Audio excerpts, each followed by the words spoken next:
What if I told you that the borders we see on maps today are just a fraction of the story?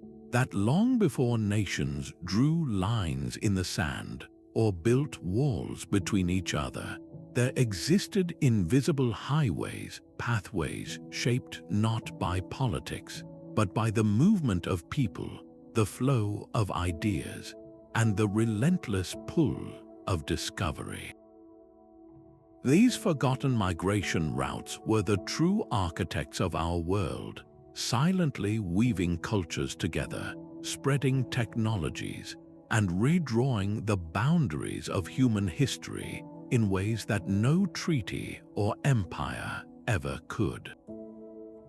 Picture this: ancient travelers crossing vast deserts, sailing uncharted oceans, and following river valleys that acted as natural corridors through seemingly impossible terrain. They weren't just moving from one place to another, they were creating living, breathing networks of exchange that allowed languages to spread, religions to transform continents, and empires to rise and fall based on the flow of knowledge and resources. These routes were the original internet, a global web of human connection that operated for thousands of years, completely unnoticed by modern history books. And what's even more fascinating, many of these pathways left no physical trace, no monuments, no written records, just the echoes of their impact in our languages, our traditions, and even our DNA. In this video, we're setting out on a journey to uncover these hidden stories. We'll explore how the most powerful borders in history weren't the ones made of stone or ink, but the ones formed by movement itself, pathways that carried everything from spices and silk to philosophies and faith across continents. This isn't just about retracing steps on a map. It's about understanding how human adaptability and curiosity shaped the world we live in today. So settle in, open your mind, and get ready to see history in a whole new light, because by the end of this exploration, you'll never look at a border the same way again. Now picture the Sahara Desert not as the vast ocean of sand we know today, but as a lush green landscape crisscrossed with rivers and savannas. This was its reality for thousands of years, a period when networks of pastoral routes weaved through the vegetation, connecting early African civilizations in a dynamic web of movement and exchange. This image shatters our modern conception of borders. We're conditioned to see lines on a map solid, permanent, and political. But for most of human history, borders were nothing like that. They were temporal, situational, and breathtakingly fluid. They shifted with the seasons, bending to the will of trade winds, the availability of water, and the migration patterns of both animals and people. A border wasn't a wall you crossed, it was a season you entered, a resource you followed, or a relationship you navigated. This concept is powerfully illustrated by the work of anthropologist James Scott and his study of Zomia, a vast highland region across Southeast Asia where communities intentionally lived beyond the reach of state control. For centuries, people in these areas created de facto borders not through fences or forts, but through mobility. Their strategy was evasion, using difficult terrain and constant movement to avoid incorporation into kingdoms and empires. Their border was their ability to stay ahead, to remain ungraspable. This fluidity wasn't a sign of chaos, it was a sophisticated system of survival. It allowed for incredible cultural exchange and resource sharing, as knowledge, goods, and genes flowed along these flexible pathways in a way that rigid, modern borders actively prevent. This adaptability is a central thread in the human story, showing how our understanding of territory was once shaped by pragmatism and connection, not just exclusion and control. This perspective forces us to question everything we assume is natural about the nation-state and its clearly demarcated lines. We treat our current map as the inevitable endpoint of history, but it's actually a recent and unusual experiment in human organization. For millennia, the most significant boundaries were not between us and them, but between different ecological zones, between wet and dry seasons, between mountain trails and river passages. They were defined by where your cattle could graze, where the monsoon winds could carry your ship, or where a shared trading language could be understood. Rethinking this fluidity is the essential first step to understanding the true engines of historical change. It opens our eyes to the invisible architecture of human connection, the specific, forgotten routes that made this world of movement not just possible, but profoundly successful. To truly grasp the scale of this movement, we need to journey to the Pontic-Caspian steppe, a vast sea of grassland north of the Black Sea. Here, around 4,000 years before the Common Era, the Yamnaya people mastered a revolutionary technology that would become their passport to the world: horse domestication. This wasn't just about riding, it was about mobility on an unprecedented scale. Combined with the wheel and ox-drawn carts, these innovations allowed them to manage vast herds of sheep and goats, following the seasonal growth of grass across immense distances. Their routes weren't arbitrary, they were dictated by geography and ecology, tracing the great river valleys like the Dnieper, the Volga, and the Danube, which acted as natural highways through the landscape. These were corridors of life, not lines of division. The most compelling evidence for this profound connection lies not in ruined cities or grand monuments, but in something far more intimate: our languages. The work of historical linguists like David Anthony reveals a stunning fact. Languages as diverse as English, Greek, Persian, and Hindi all share a common ancestral tongue, a language now lost to time that we call Proto-Indo-European. This linguistic family tree didn't spread through memos or decrees. It traveled with the Yamnaya and their descendants. As these pastoralist groups gradually moved, sometimes just a few miles each generation, they carried their words with them. This was a slow, organic process of migration and cultural interaction, not a sudden military conquest. Their vocabulary gives us clues to their world: words for horse, wheel, wagon, and wool, painting a picture of a mobile, pastoral society whose innovations were as influential as their movement. This cultural highway facilitated an exchange far richer than just words. Archaeological excavations from the grasslands of Ukraine to the plains of Germany reveal a stunning consistency in material culture. We find shared styles of pottery, similar types of weaponry, and most strikingly, nearly identical burial practices. The Yamnaya are known for their distinctive kurgans, large, elaborate burial mounds where individuals were interred in a specific position, often coated in ochre. These same burial traditions appear thousands of miles away, across a vast swath of Europe and into parts of Asia. This isn't a coincidence, it's a signature. It shows that along these migration routes, people weren't just passing by. They were sharing their deepest beliefs about life, death, and the afterlife. Technologies like metalworking and advanced animal husbandry flowed along these same networks, weaving a tapestry of shared knowledge that ignored any concept of modern borders. The legacy of these ancient pathways is written into the very fabric of continents. The profound cultural and linguistic similarities between peoples as geographically separate as the Celts of Ireland and the Hindus of India suddenly make sense when we understand they are distant cousins, linked by these millennia-old steppe routes. This was a borderless world in the truest sense, a zone of continuous cultural exchange that persisted for thousands of years.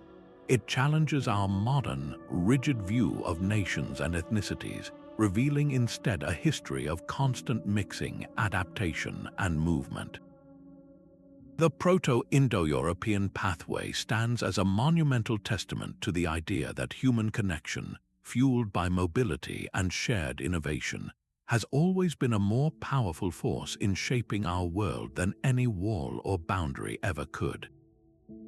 Now, let's shift our gaze from the vast Eurasian steppes to another continent and another monumental movement of people, one that unfolded not on horseback but on foot, transforming Africa's cultural and linguistic landscape forever. Between roughly 1,000 years before the Common Era and 500 years after, a gradual but unstoppable expansion rippled across sub-Saharan Africa.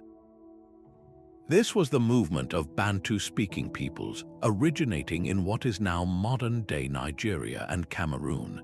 Unlike the Yamnaya's rapid pastoral movement, the Bantu expansion was a slower, agricultural wave, but its impact was no less profound. It represents one of the most significant demographic and cultural transformations in human history, all made possible by following nature's own pathways. These early Bantu farmers didn't move randomly. They were master readers of the landscape. They followed the continent's great river systems like the Congo and the Niger, which provided both water and natural highways through dense forests. They also moved along the open savanna corridors, grasslands that offered fertile soil for their crops and fewer natural barriers than the rainforests. This wasn't a military conquest. It was a gradual, generation-by-generation diffusion, a story of communities splitting off and settling new territories, always pushing the boundaries of their world a little further. Their key to success was a powerful package of innovations they carried with them: sophisticated agricultural techniques for growing yams and oil palms, and crucially, knowledge of ironworking. This technological advantage cannot be overstated. Iron tools allowed these communities to clear dense vegetation for farmland more efficiently than anyone before them. Iron-tipped spears improved hunting and defense. This package of farming and metallurgy gave them a demographic edge. They could support larger, more stable populations than the hunter-gatherer communities they encountered. As historian Christopher Ayeret's meticulous work shows, this created new kinds of cultural borders. The divisions weren't primarily between political states or empires, but between different technological realities and language families. The migration routes themselves became the arteries through which this new way of life pulsed across the continent.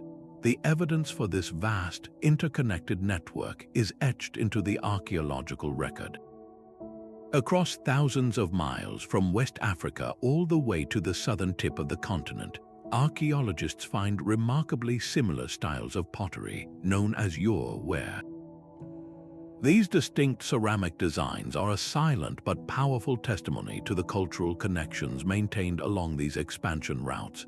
It's a shared artistic signature that points to sustained contact and exchange, not just a one-time movement of people. This material culture creates a map of its own, charting a cultural highway defined by shared knowledge and identity, not by lines on a political map. Perhaps the most astonishing evidence of these routes' far-reaching connections involves a fruit we all know well, the banana. Here's where the story becomes truly global. Genetic and linguistic evidence reveals that bananas, originally domesticated in Southeast Asia, somehow found their way to Africa. How did this happen? The most plausible explanation is that these plants traveled across the Indian Ocean, likely through ancient trade networks connecting Madagascar and the East African coast. Once they arrived, it was the established inland routes of the Bantu expansion that acted as a superhighway for this new crop. The banana was adopted and spread westward across the continent, becoming a staple food source and transforming agricultural practices. This means that these African migration routes were part of a global network of exchange centuries before the spice trade or European exploration. facilitating the movement of goods and ideas across incredible distances. This incredible journey underscores a central truth. The most enduring and significant boundaries in history were often cultural and technological, not political. The Bantu expansion didn't create a single, unified empire with fixed borders. Instead, it created a vast linguistic and cultural zone, a tapestry of hundreds of related languages and shared traditions that still defines much of Africa today. The borders were between those who had iron and agriculture and those who did not, between those who spoke Bantu languages and those who spoke other tongues. This movement, guided by river valleys and savanna corridors, shows us with stunning clarity how human migration, driven by innovation and adaptation, can redraw the human map in ways that are far more lasting and profound than any king's decree or treaty's line. It sets the stage for us to understand the invisible hand that often guided these pathways, the environment itself. These ancient pathways were never arbitrary. They were dictated by the most fundamental forces on Earth, the wind, the water, and the very lay of the land. Long before compasses or GPS, our ancestors navigated by reading nature's own signposts with an expertise we can barely comprehend today. They followed the migratory paths of herds, knowing these animals instinctively found the safest passages and the most reliable waterholes. They learned the rhythms of seasonal rivers, tracing their courses during the dry season and understanding when flash floods would make them lethal. In mountain ranges, they discovered the high passes that remained clear of snow for a few critical months each year, creating temporary gateways through stone walls that seemed permanent. The environment didn't just suggest routes, it actively designed them, carving out natural corridors that funneled human movement for millennia. Nowhere is this environmental engineering more spectacularly visible than in the Indian Ocean. For ancient sailors, the monsoon winds weren't a hazard to be feared. They were a seasonal clockwork engine of travel. For roughly 6 months of the year, the winds blow steadily from the southwest, and for the other 6, they reverse direction, blowing from the northeast. This predictable pattern created a maritime highway of astonishing reliability. A merchant could set sail from the coast of East Africa on a vessel powered by these very winds, riding them directly to the shores of India or even Southeast Asia. Months later, when the winds reversed, that same sailor could make the return journey with the same natural assistance. This wasn't just a convenience, it made the Indian Ocean a single, interconnected zone of exchange, binding together the cultures of East Africa, Arabia, India, and Indonesia in a way that would have been unimaginable without this environmental gift. The monsoon didn't create a barrier, it built a bridge. This idea that geography shapes destiny is central to the work of geographer Jared Diamond and his theory of continental axes. He observed a simple but world-altering fact. Eurasia is oriented primarily along an east-west axis, while Africa and the Americas are oriented along a north-south axis. This had profound consequences. Moving east or west across similar latitudes means traveling through roughly similar day lengths, seasonal variations, and climates. A crop domesticated in the Fertile Crescent, like wheat or barley, could travel thousands of miles to China or Europe and still find a familiar growing season. A domesticated animal could thrive under similar conditions. This environmental consistency acted as a superhighway for the spread of technology and agriculture. Contrast this with Africa and the Americas. A journey from north to south in these continents meant crossing dramatically different climate zones, from deserts to tropics to temperate forests. A crop perfected in Mexico, like maize, faced immense ecological barriers trying to spread to North America or South America. It had to be radically adapted to new day lengths and weather patterns at different latitudes. This north-south orientation didn't prevent movement. but it dramatically slowed the spread of the packages of technology, crops, and ideas that fuel civilizational complexity. The environment, in this case, created a series of stop signs and detours rather than a green light. Faced with such formidable natural barriers, human ingenuity often found a way to punch through. The Sahara Desert is the ultimate example, an ocean of sand that should have permanently severed connections between Mediterranean North Africa and the civilizations south of the desert. But it didn't. The key was a technological adaptation, the domestication of the camel. These incredible animals, with their water-storing abilities and wide, sand-resistant feet, were literally ships of the desert. They transformed an impassable barrier into a challenging but navigable route. Camel caravans, guided by specialists with deep knowledge of dune patterns and hidden oases, began to forge Trans-Saharan links. They carried salt from the north, a precious mineral for societies in the south, and returned with gold and ivory, creating an economic interdependence that spanned the ecological divide. This demonstrates a powerful dialogue between humans and their environment. The geography set the challenge, but human innovation wrote the response, turning a wall into a doorway.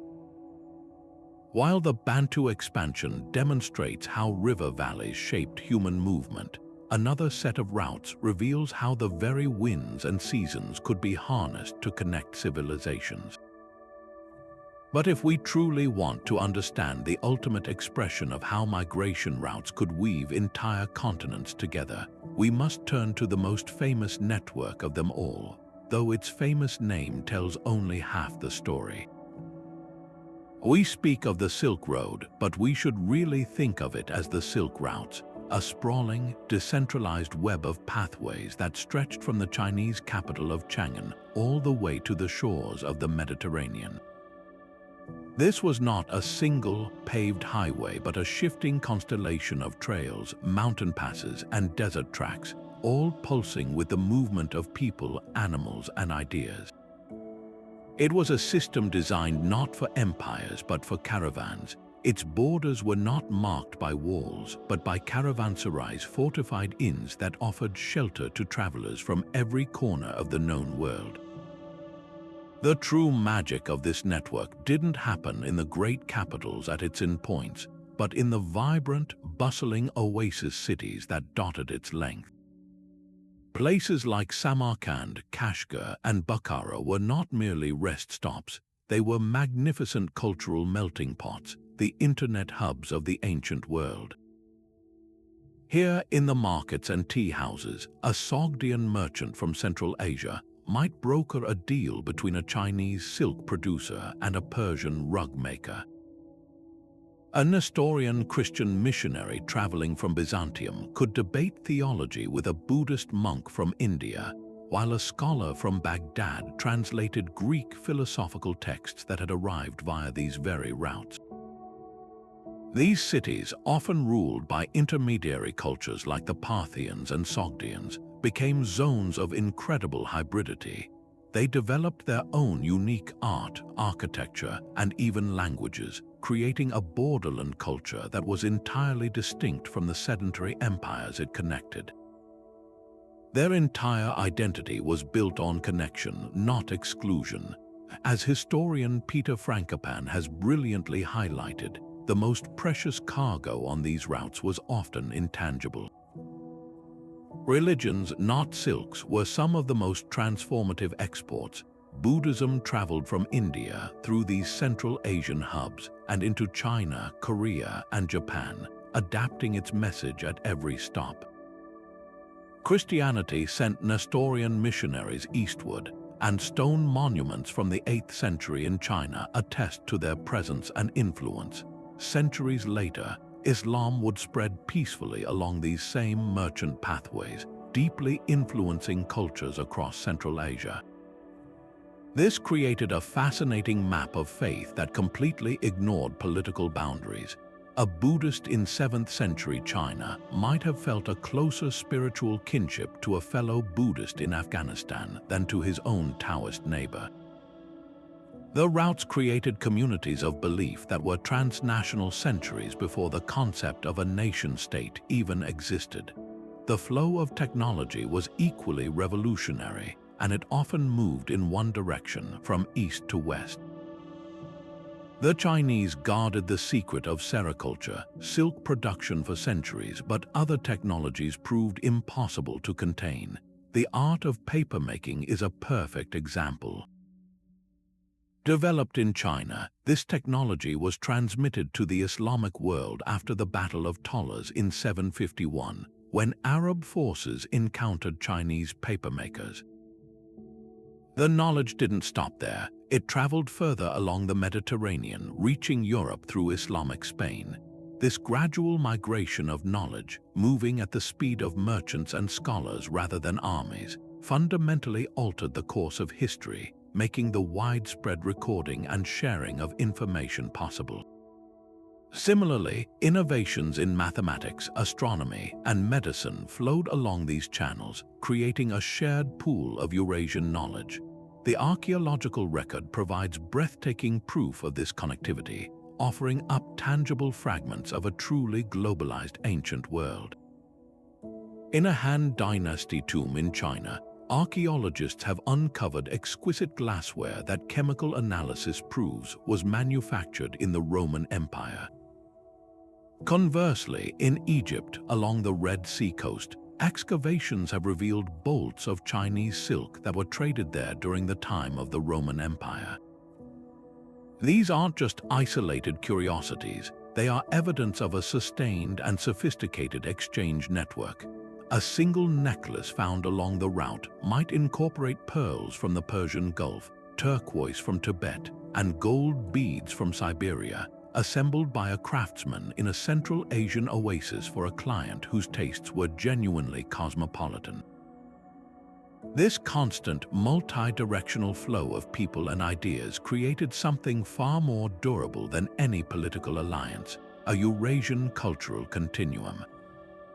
Despite the rise and fall of empires, despite wars and shifting political borders, the connections fostered by the Silk routes persisted.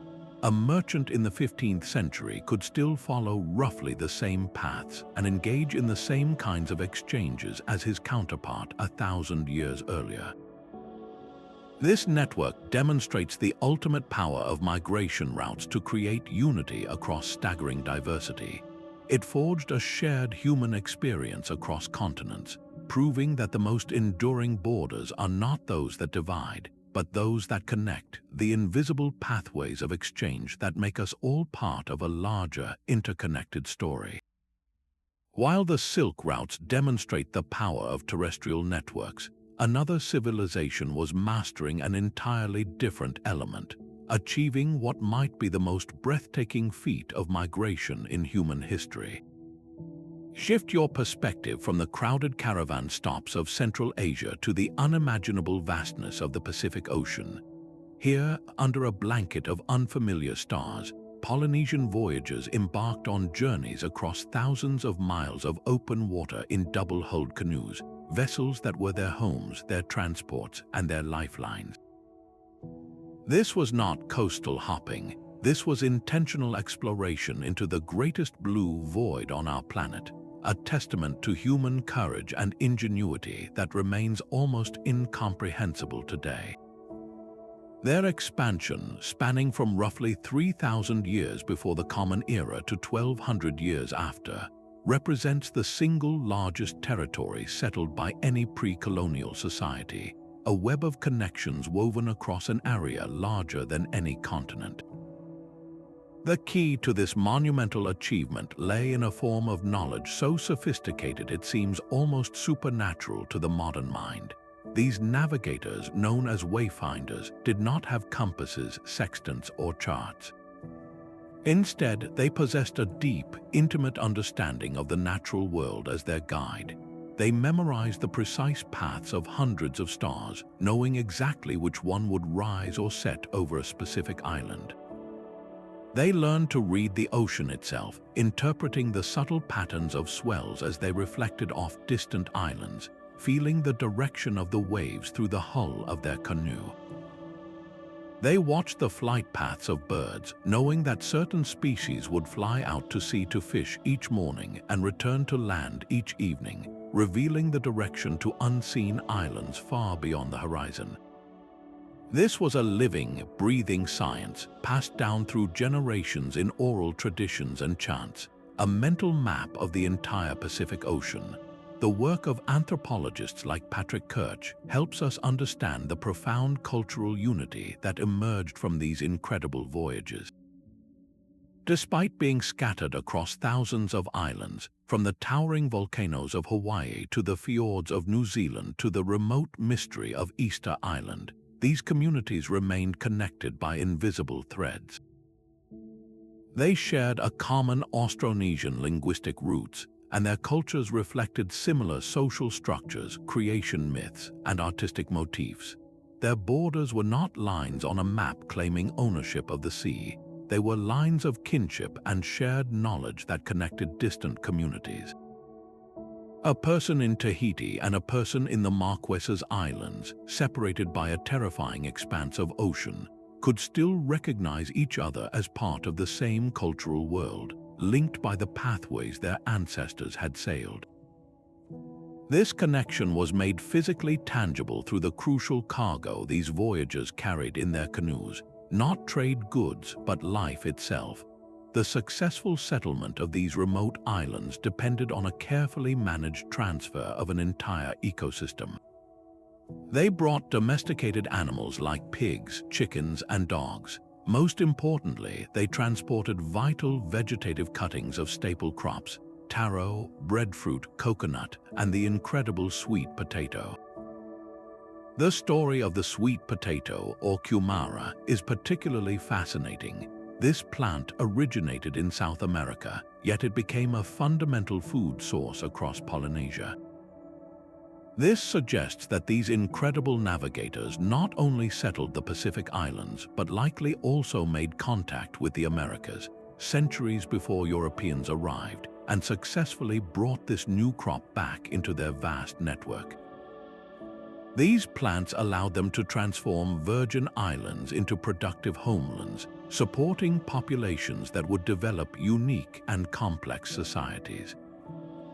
For a long time, Western scholars doubted the extent of these voyages, attributing the settlement of the Pacific to accidental drift. This skepticism has been utterly demolished by both modern science and brave acts of cultural revival. In the 1970s, the Polynesian Voyaging Society built Hokulea, a replica of a traditional double-hulled canoe. Under the guidance of master navigators like Maupiailug, who held this ancient knowledge, they successfully sailed from Hawaii to Tahiti and back using only traditional wayfinding methods, proving beyond doubt that these journeys were intentional acts of exploration and migration.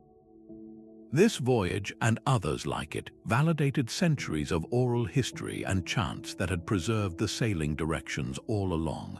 It was a powerful reclaiming of a technological achievement that stands as one of humanity's greatest.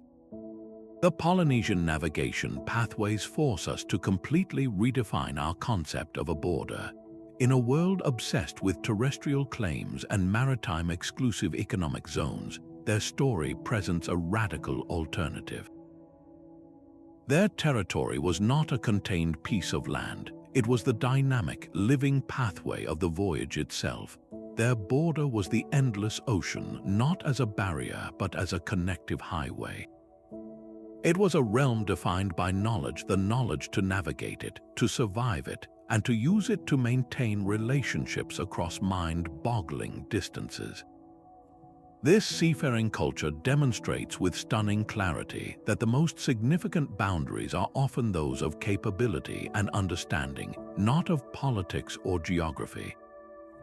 They looked at the empty horizon and saw not an end, but a beginning, charting a course for humanity that forever expanded our idea of what is possible.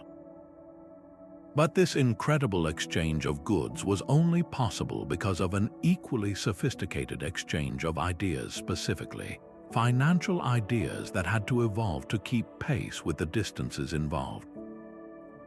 The sheer scale of these trade networks demanded innovation in how value itself was measured and transferred. We see this clearly in the spread of standardized coinage systems along these routes. Distinct political kingdoms and empires might mint their own coins with the faces of their rulers, but the real story was in the silent agreement on weight and purity. A merchant in Cairo, a scholar in Timbuktu, and a king in Ghana might all operate under different political systems, but they shared a common understanding of the value of a specific weight of gold dust or a minted dinar. This created a financial borderland, a zone of shared economic practice that completely ignored the political and cultural lines on the map. Money, in its most functional sense, became a universal language along these pathways, facilitating trust and transaction between people who might never have understood each other's spoken language. This need for trust and financial fluidity gave rise to one of the most revolutionary developments in economic history, the creation of sophisticated credit systems. Imagine the immense risk for a merchant financing a camel caravan. The journey across the Sahara could take months with the constant threat of bandits, sandstorms, or simply getting lost. Carrying vast quantities of gold coin for every transaction was impractical and dangerous. The solution was paper. Muslim and Jewish merchant families, who often had trusted members or partners settled in key cities along the trade routes, developed early forms of banking. A merchant in Sijil Mossa at the northern edge of the Sahara could deposit his gold with a financier and receive a written letter of credit. He could then travel to Timbuktu, present that letter to his financier's business partner there, and receive local currency. This system, known as SAC, which is the root of the modern word check, effectively created a paper-based economy that moved value across continents without moving actual bullion. It was a financial technology that allowed commerce to flow smoothly across political jurisdictions, binding diverse economies together through a web of mutual obligation and trust. The ultimate testament to the power of these economic pathways is the legendary city of Timbuktu. To us, the name might evoke a remote, almost mythical place at the end of the earth. But in its heyday, it was precisely the opposite, a bustling, cosmopolitan crossroads, and a brilliant example of what economic historian Janet Abu-Lughod called a pre-European world system. Timbuktu's immense wealth and fame were not derived from military conquest or rich local mines. Its wealth was entirely positional. It was a creation of the trade routes themselves, a hub where the north-south flow of gold and salt met the east-west flow of ideas and scholarship. The profits from trade funded not just palaces and mansions, but universities and libraries. The city became a legendary center of learning, attracting scholars in law, medicine, and astronomy from across Africa and the Middle East. Its famous manuscripts, thousands of which survive today, are a tangible record of this intellectual flourishing, all funded by the economic currents that converged there. Timbuktu was a city built not on territory but on traffic. Its borders were not walls, but the reach of its commercial and intellectual influence. This system reveals a profound truth about how our world worked for centuries before the rise of the modern nation-state. We are conditioned to see history through the lens of empires and kingdoms, with solid colors filling maps to show who controlled what land. But for much of history, the real power was in the lines connecting the dots, not the dots themselves. The economic borders, the zones where a particular currency was accepted, where a specific trade language was spoken, where a shared understanding of credit existed, were often far more significant and stable than the constantly shifting political borders. A war might change which king claimed a territory, but it rarely stopped the flow of salt or the honoring of a letter of credit between trusted trading partners.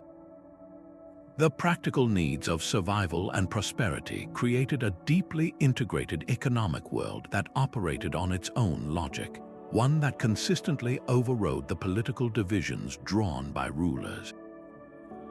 This seamless web of economic interdependence woven along ancient migration and trade routes set the stage for an even richer exchange, the flow of culture, faith, and ideas that would leave a permanent mark on human civilization. Now, let's turn our attention to a different kind of treasure, one that wasn't carried on monsoon winds or camel caravans, but traveled overland from the cold shores of the Baltic Sea to the sun-drenched civilizations of the Mediterranean. This was the Amber Road, a network of pathways that for thousands of years funneled one of the ancient world's most mysterious and coveted substances, fossilized tree resin glowing like captured sunlight. To the people of classical antiquity, amber was far more than a beautiful ornament. It was a substance shrouded in mystery and magic. The Greeks believed it was the tears of the sun god Apollo's daughters, frozen in grief. Others thought it was the hardened rays of the setting sun, or that it held mystical protective properties, capable of warding off evil spirits and curing illnesses. This deep cultural value, assigned to a material that could only be found in specific northern regions, created a powerful economic pull that would draw pathways across an entire continent. The sheer geographical reach of this trade is staggering, providing some of the most concrete evidence we have for these ancient connections. Archaeologists have unearthed beads of Baltic amber in the royal shaft graves of Mycenae, placed there as grave goods for Greek kings who ruled over 3,000 years ago. Even more astonishingly, amber from the far north has been found in the tomb of the Egyptian pharaoh Tutankhamun, crafted into a beautiful carved scarab that rested within his burial chamber. These artifacts are not random oddities. They are proof of a sustained and sophisticated trade network that operated for millennia, moving this northern treasure over thousands of miles through a chain of intermediaries. Each piece of amber found in a Mediterranean tomb represents countless hands it passed through: Baltic collectors, Germanic traders, Celtic middlemen, and Mediterranean merchants, all connected by this invisible highway. The Amber Road was never a single paved Roman road with mile markers. It was a fluid, shifting web of river routes, forest trails, and mountain passes that changed over the centuries based on politics, climate, and the relationships between tribes.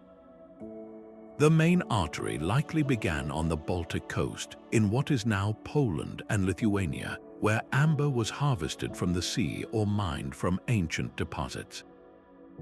From there, the routes branched southward, following the great rivers like the Vistula, the Oder, and the Elbe, which acted as natural funnels through the dense European forests. These rivers eventually led to natural mountain passes through the Alps, opening the way to the trading hubs of northern Italy and the Adriatic Sea. Control over key sections of this route meant immense wealth and power, leading to the rise and fall of local chieftains and tribes whose fortunes were tied to the flow of amber. But to see the Amber Road as merely a conduit for a luxury good is to miss its true significance. This pathway functioned as a powerful cultural border-crossing mechanism, a zone where vastly different worlds met and mingled. At various points along its length, Baltic, Germanic, Celtic, and eventually Roman cultures would come into contact. Amber was the original reason for this contact, but it was never the only thing exchanged. In the marketplaces that sprung up along the route, ideas flowed as freely as goods. A Celtic artisan might trade a finely crafted metal torque to a Germanic trader, not for amber, but for news of Roman metalworking techniques heard from a merchant further south. Stories, religious beliefs, and artistic motifs traveled alongside the precious resin, creating a slow-motion cultural dialogue across Europe. The archaeological record vividly illustrates this cross-pollination. We don't just find raw amber in southern sites, we find it crafted into shapes and styles that reflect local tastes, showing that the material itself was often worked by Mediterranean artisans. Conversely, in the north, we find evidence of southern influence. Bronze vessels from the Roman world, coins minted in distant provinces, and glassware from Egyptian workshops have all been discovered in burials and hoards along the Amber Road's northern reaches. Furthermore, the spread of specific metallurgical techniques, such as advanced bronze casting or certain decorative styles in metalwork, can be traced along these same pathways. The route was a two-way street, carrying northern amber south and returning with southern technologies, artistic ideas, and luxury items, weaving a tapestry of shared culture that belied the vast distances and ethnic diversity. What is perhaps most remarkable about the Amber Road is its incredible endurance. It was active during the European Bronze Age, it thrived during the Celtic Iron Age, and it was famously documented by the Roman historian Tacitus, who noted the Eastii people of the Baltic coast gathering amber and being astonished by the price Romans were willing to pay for it. The Roman Empire, with its insatiable demand for luxury goods, formalized and intensified the trade, but they did not create it. Even after the fall of Rome, the demand for amber continued through the Middle Ages, with the Teutonic Knights later monopolizing the trade and shipping it to markets across Europe and into the Islamic world. This longevity, spanning multiple millennia and outlasting countless empires and kingdoms, demonstrates a powerful truth. The economic and cultural pull of a unique resource could create a permanent pathway in the human landscape, one that persisted through every conceivable political change. The Amber Road stands as a timeless testament to how a simple object of desire can chart a course through history, connecting worlds and redefining what is possible through trade and human connection. Now consider one of history's most profound spiritual journeys, the spread of Buddhism from its birthplace in northern India across the highest mountain ranges and deepest deserts into Central Asia, China, Korea, and eventually Japan. This was not a conquest carried by armies, but a quiet diffusion along the very same trade and migration routes we've been exploring. Merchants, monks, and pilgrims moved together in caravans, sharing the road and, in doing so, sharing their deepest beliefs. As Buddhism traveled, it demonstrated a remarkable ability to adapt without losing its core principles. In China, it absorbed concepts from Taoism and Confucianism. In Tibet, it blended with indigenous Bon shamanistic traditions.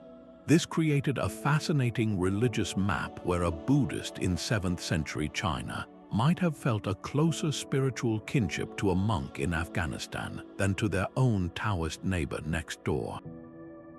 The pathways of movement allowed for a shared spiritual geography that completely disregarded the political borders of kingdoms and empires.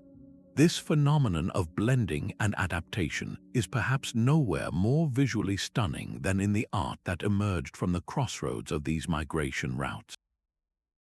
Following Alexander the Great's campaigns into northwestern India around 300 years before the Common Era, Greek artistic traditions took root in a region known as Gandhara, in what is now modern Pakistan and Afghanistan.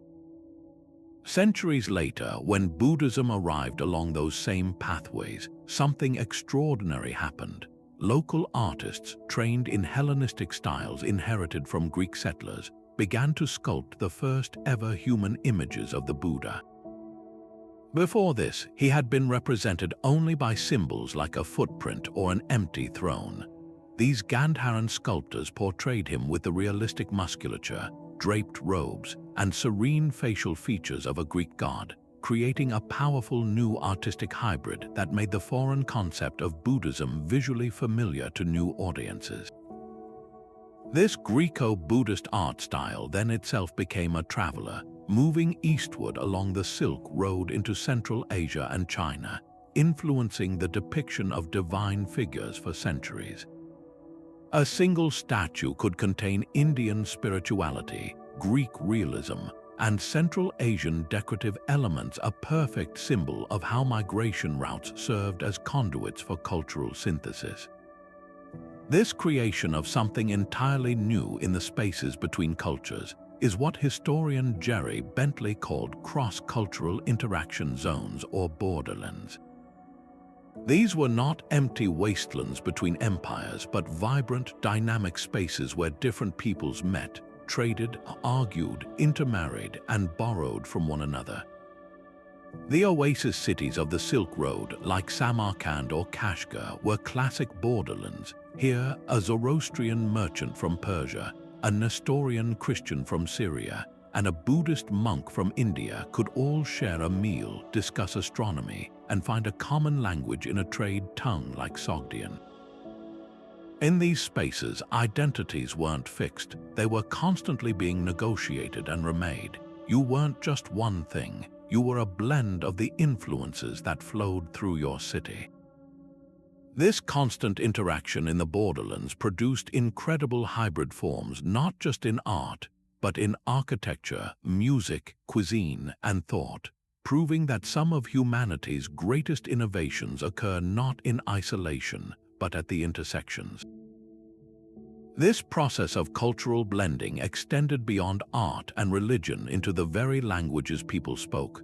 For trade to function across vast distances, people needed to communicate, and this practical necessity gave birth to entirely new languages on the borderlands. A powerful example is Swahili, which emerged on the East African coast.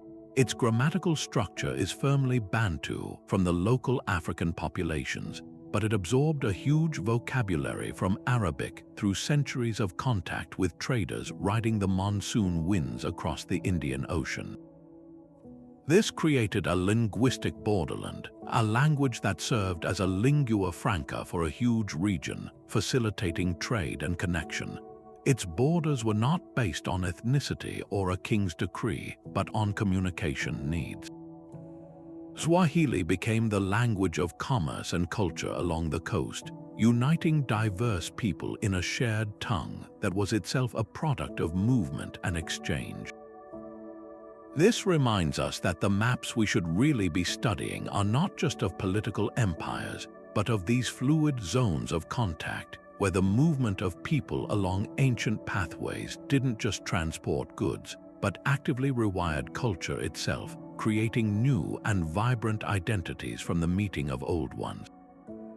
Shift your focus now from the cool northern forests to the sun-scorched deserts of the Arabian Peninsula, where another kind of treasure created a network of pathways just as influential as the Amber Road. Here, the prize wasn't golden resin from trees, but fragrant tears from other, much rarer trees, the Boswellia and Commiphora, which produced frankincense and myrrh. These aromatic resins were absolute necessities in the ancient world, far more valuable than gold by weight. They were not mere luxuries. They were fundamental to religious practice, believed to carry prayers up to the heavens with their sweet-smelling smoke, and they were crucial components in ancient medicines, embalming practices, and even daily cosmetics. This immense demand, centered in the empires of Egypt, Mesopotamia, and later Rome, created a powerful economic magnet, pulling into existence a complex web of desert tracks that would become known as the incense route. The journey of these precious resins began in the only places on Earth where the trees would grow, the remote regions of Dhofar in modern Oman and in parts of Yemen. The climate here was perfect, and the knowledge of how to tap the trees without killing them was a closely guarded secret of local tribes. From these limited sources, the incense had to travel over 1,200 miles through some of the most brutal and waterless terrain on the planet. This wasn't a single road, but a shifting network of caravan trails, each one a lifeline through the desert. Camel caravans, sometimes numbering hundreds of animals, became the ships of this sandy sea, guided by nomadic Bedouin tribes who possessed the irreplaceable knowledge of where to find the next hidden well or sheltered canyon. The route snaked northward along the western edge of Arabia's empty quarter, with critical branches leading to the Gaza Strip on the Mediterranean coast and into the heart of the Mesopotamian world. The true power of this route wasn't just in the movement of goods, but in the control of it. This is where we see the rise of kingdoms whose entire existence was defined by their position along this economic highway. The most famous of these were the Nabateans. Originally a nomadic tribe themselves, they astutely settled and fortified a spectacular location, Petra. This wasn't just a city, it was a masterpiece of geo-economic strategy, guarded by towering, narrow canyons called Sik that could be easily defended. Petra became the ultimate caravanserai, a mandatory stop where taxes were paid, goods were traded, and camels were watered. The wealth that flowed from controlling this choke point was staggering, allowing the Nabateans to carve magnificent temples, tombs, and theaters directly into the rose-red cliff faces. Their kingdom and others like it didn't just have borders on a map, their border was the incense route itself.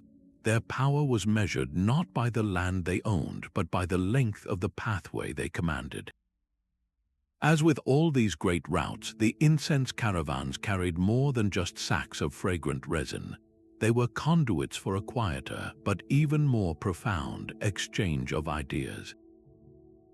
The oasis cities that grew up around the route's watering holes like Petra, Dedan, and Gaza became bustling cosmopolitan hubs. In these markets, a Nabatean merchant, a Greek philosopher, an Egyptian priest, and a Mesopotamian astronomer might all cross paths.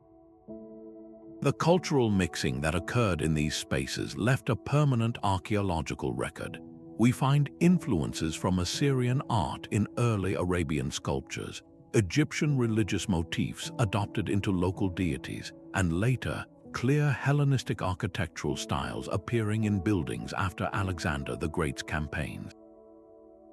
These cities were cultural sponges, absorbing and blending influences from every civilization that touched the route, creating a unique hybrid culture that was distinctly Arabian yet globally connected. The immense value of this trade inevitably drew the attention of distant empires, leading to a dramatic collision between economic and political borders. The Roman Empire, with its bottomless demand for incense for its countless temples and its lavish elite lifestyles, grew tired of paying exorbitant prices to middlemen. The wealth flowing to the Nabateans and their southern neighbors was a constant irritation. This economic motivation drove the Romans to attempt what had never been done: directly conquer the source.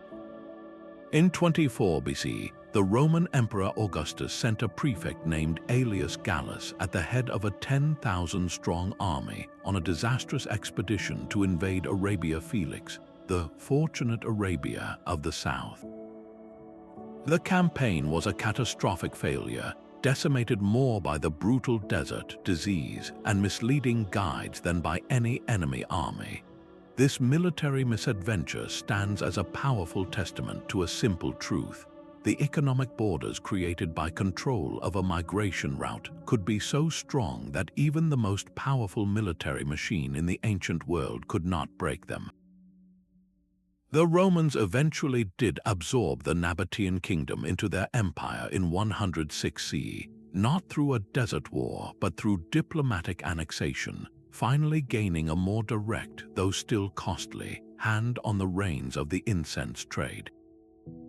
Now imagine a different kind of ship, not a camel caravan plodding through dust, but a Viking longship slicing through the frigid North Atlantic foam.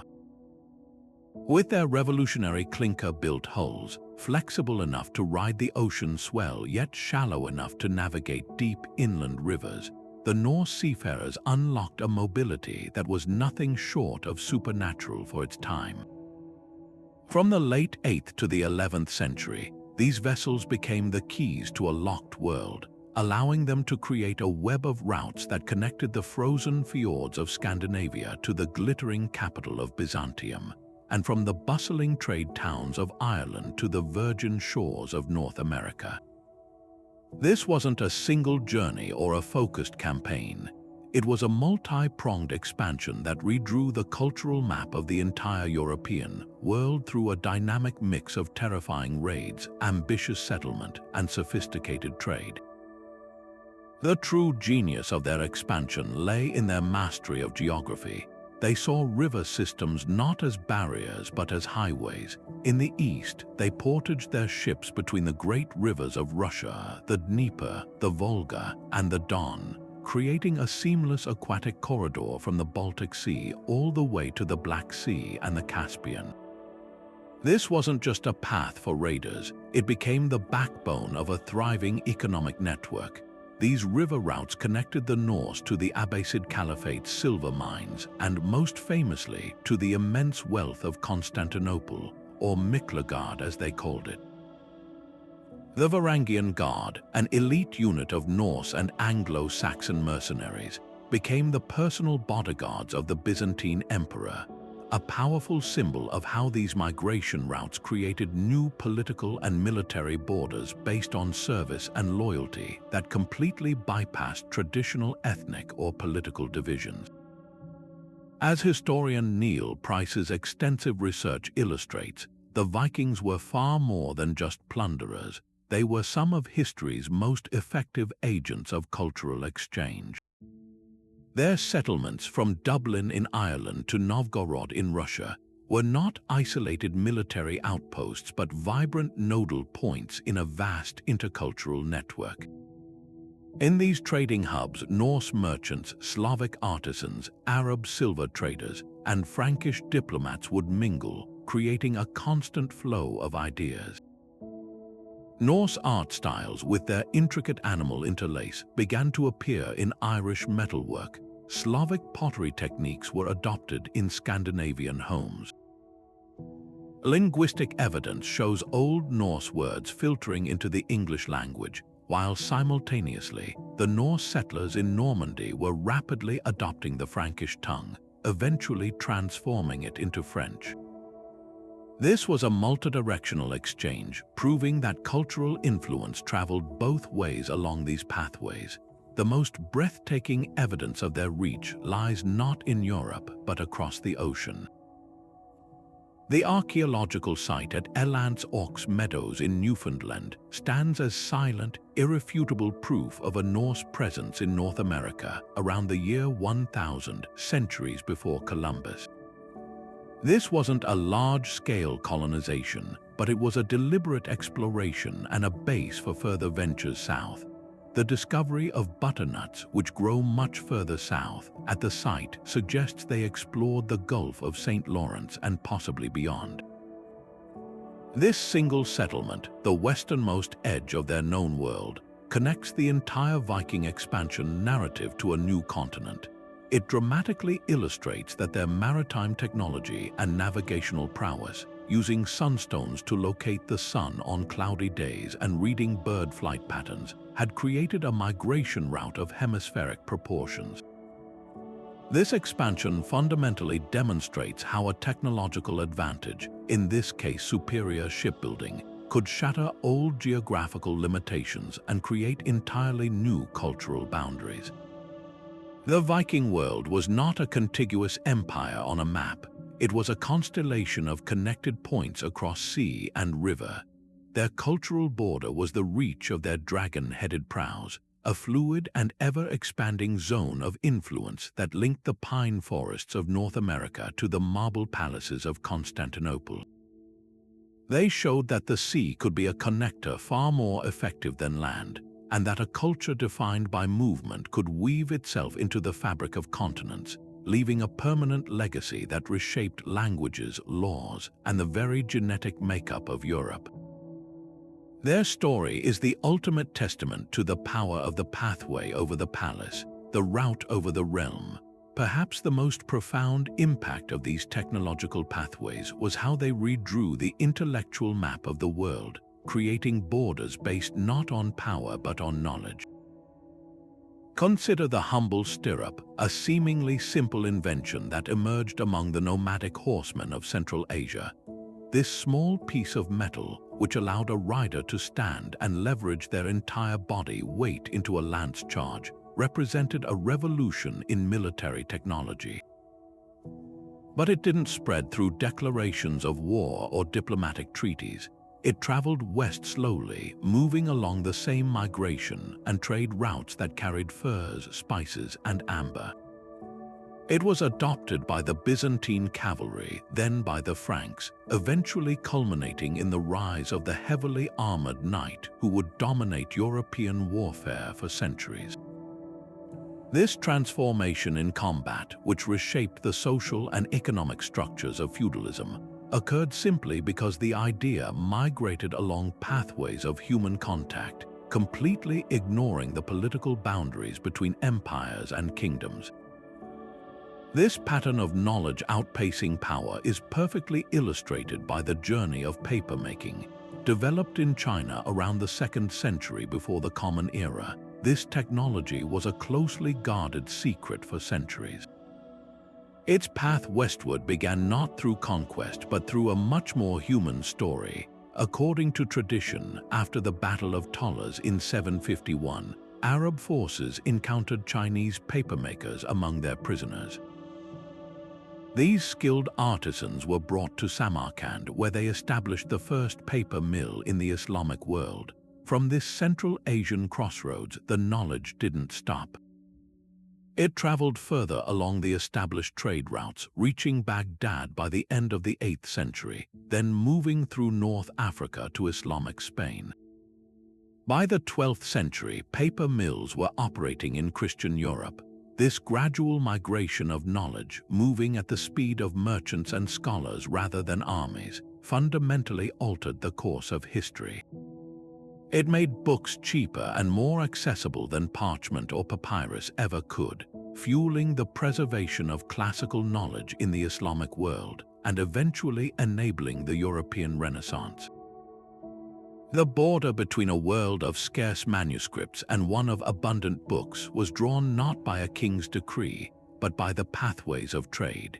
The work of historian Lynn White illuminates this process, showing how medieval technological diffusion was rarely a story of dramatic invention in one place, but rather one of gradual transmission and improvement along routes of contact.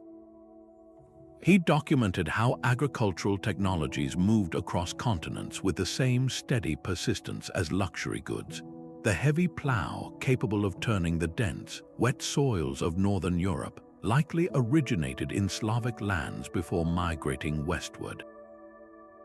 The horse collar, which transferred the burden of pulling from an animal's throat to its powerful shoulders, may have roots in Central Asia. When combined with the three-field system of crop rotation, another innovation that spread along trade routes, these technologies created an agricultural revolution.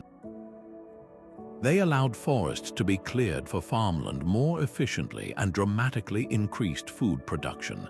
This surplus didn't just prevent famine, it fueled population growth, allowed for the specialization of labor, and funded the building of cathedrals and cities. The prosperity of medieval Europe was, in many ways, built on technological ideas that had journeyed thousands of miles from their origins, all because the pathways for their travel existed.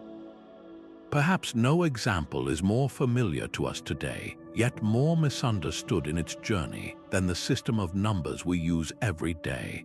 Our so-called Arabic numerals, including the revolutionary concept of zero, actually originated in India. Indian mathematicians had developed this efficient decimal system, including place value and a symbol for nothing, by at least the 5th century. How did it reach us?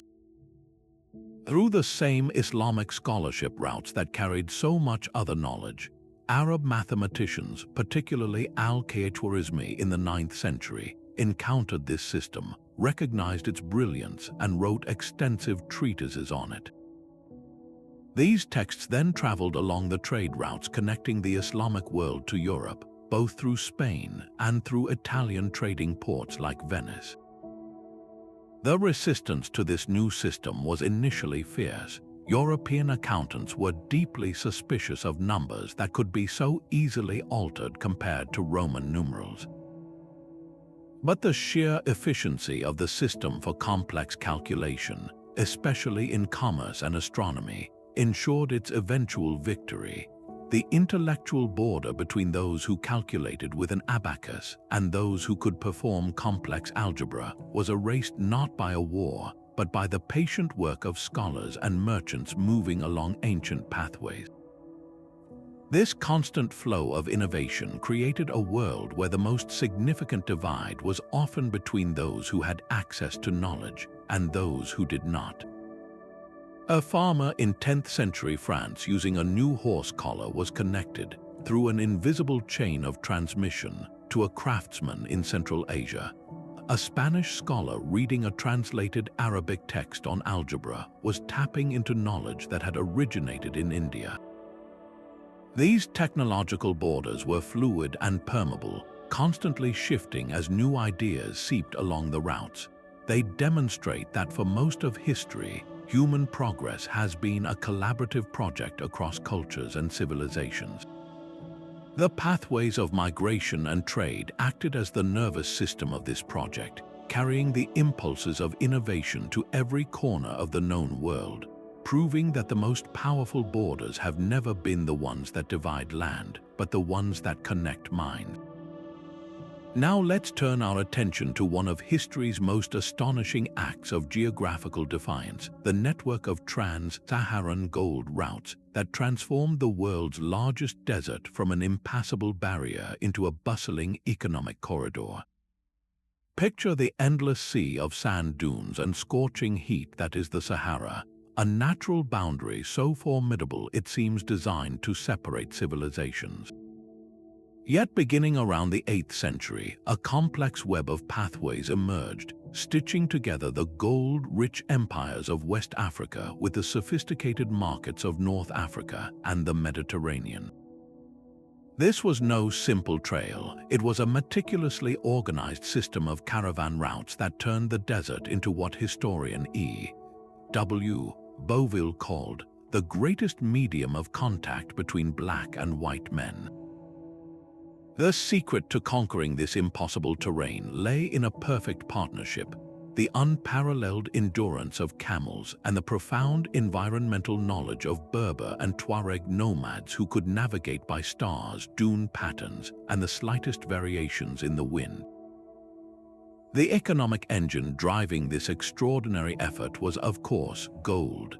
In West Africa, particularly in the regions controlled by the empires of Ghana, Mali, and later Songhai, gold was so abundant it was almost commonplace.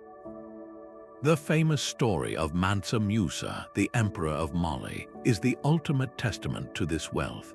His pilgrimage to Mecca in 1324 was less a religious journey and more a moving spectacle of economic power. Traveling with a caravan that contemporary accounts describe as including 60,000 people and 12 tons of gold, his passage through Cairo was so lavish, distributing so much gold to the poor and crashing its value in the local market for a decade, that it literally put West Africa on the map for European and Middle Eastern cartographers. His spending spree was a dramatic, undeniable announcement that a civilization of immense wealth and sophistication existed south of the Sahara, a revelation that would shape European exploration for centuries to come. But the caravans carried far more than just gold northward.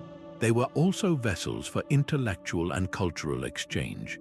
As Islamic influence grew in North Africa, scholars and clerics began traveling south along these same routes, drawn by the wealth and curiosity of West African rulers who were eager to engage with the wider Islamic world. Trading cities like Timbuktu and Janai evolved into something far greater than commercial hubs. They became legendary centers of learning. In Timbuktu, the Sankore University attracted scholars from across Africa and the Middle East, creating an intellectual borderland where debates on law, medicine, astronomy, and theology flourished. Thousands of manuscripts from this era, preserved in family libraries, reveal a vibrant scholarly tradition that completely redefines our understanding of medieval African civilization.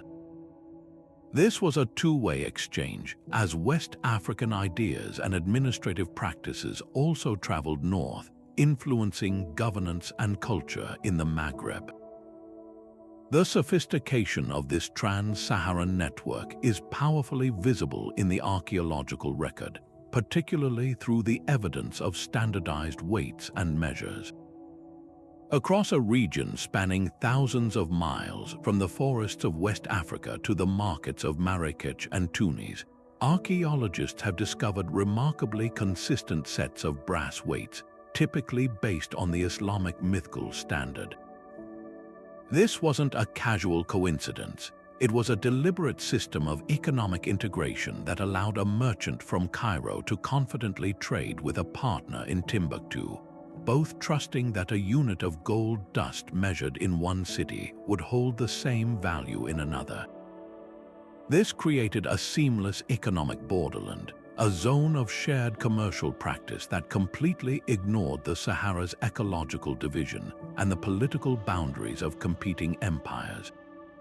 The desert wasn't a wall, it was a membrane through which value and trust could freely pass.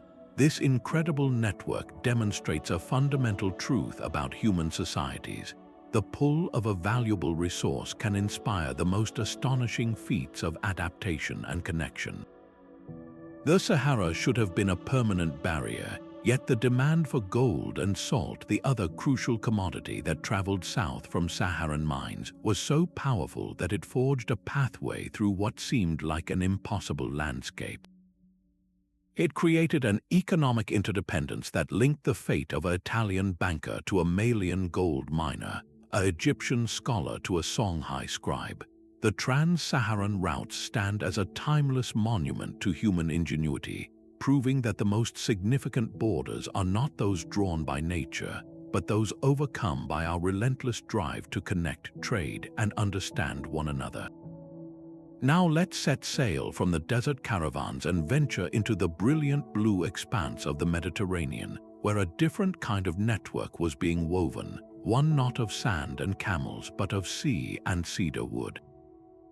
Picture the Phoenicians, a people from the narrow coastal strip of the Levant, in what is now Lebanon and Syria.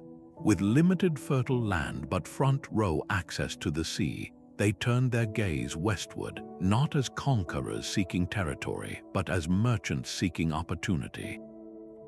From around 1500 years before the Common Era, their distinct, high-prowed ships, crafted from the famed cedars of Lebanon, began stitching together the entire Mediterranean basin. They established a sprawling web of trading posts and colonies, from Cyprus and Crete to the coasts of North Africa, Sicily, Sardinia, and even distant Spain, creating a maritime empire of commerce that functioned as a single, interconnected economic zone long before the concept of a unified sea existed. The true power of this network lay in its unique structure. Unlike the land-based empires of the Egyptians or Hittites, the Phoenician sphere of influence wasn't defined by borders you could draw on a map. Their power was not measured in square miles of controlled territory, but in the strength of their commercial relationships and the strategic placement of their colonial outposts. Mother cities like Tyre and Sidon on the Lebanese coast remained the beating heart of this network, but they ruled through economic dependency and cultural connection, not through military governors or occupying armies. A colony like Gadir, modern-day Cadiz in Spain, existed to secure access to the rich silver mines of the Iberian Peninsula. It was a fortified trading station, a node in the network, loyal to its founding city across the sea, but not seeking to conquer the entire surrounding hinterland. This created a new kind of border, a fluid, economic border based on control of trade routes and markets, rather than the direct administration of land and people. The Mediterranean itself became their domain, its waves their highways, and its coastal settlements their border markers. Perhaps the most profound and lasting export along these maritime pathways was not a luxury good, but a revolutionary technology of the mind, the alphabet. The Phoenicians are credited with developing one of the first fully phonetic alphabets, a system with roughly 24 characters that represented sounds rather than complex ideas or syllables. This was a monumental leap in efficiency compared to the cumbersome cuneiform of Mesopotamia or the hieroglyphics of Egypt, but its true impact came from its portability. As Phoenician merchants set up shop from one end of the Mediterranean to the other, they brought this writing system with them. It wasn't imposed by decree. It was adopted by local populations who saw its incredible utility for record-keeping, trade contracts, and communication. The Greeks encountered it, adapted it by adding vowels, and gave us the Greek alphabet. The Etruscans in Italy borrowed it, and from them, the Romans adopted and modified it into the Latin script that you are reading right now.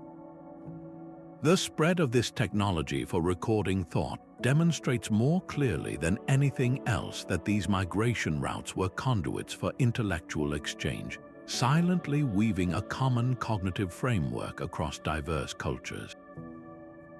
The archaeological record vividly brings this network to life, revealing a Mediterranean that was far more connected than we might assume for such an ancient period.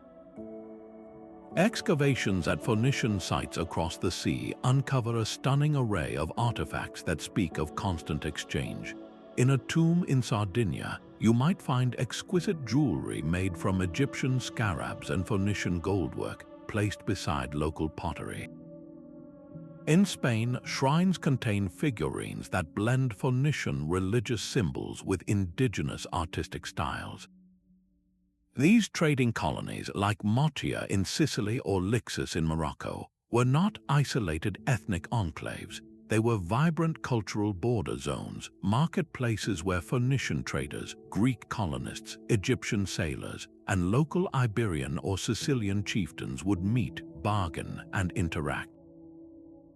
In these spaces, ideas about art, religion, and technology were exchanged as freely as goods, creating unique hybrid cultures that belonged entirely to the coastal world of the Mediterranean.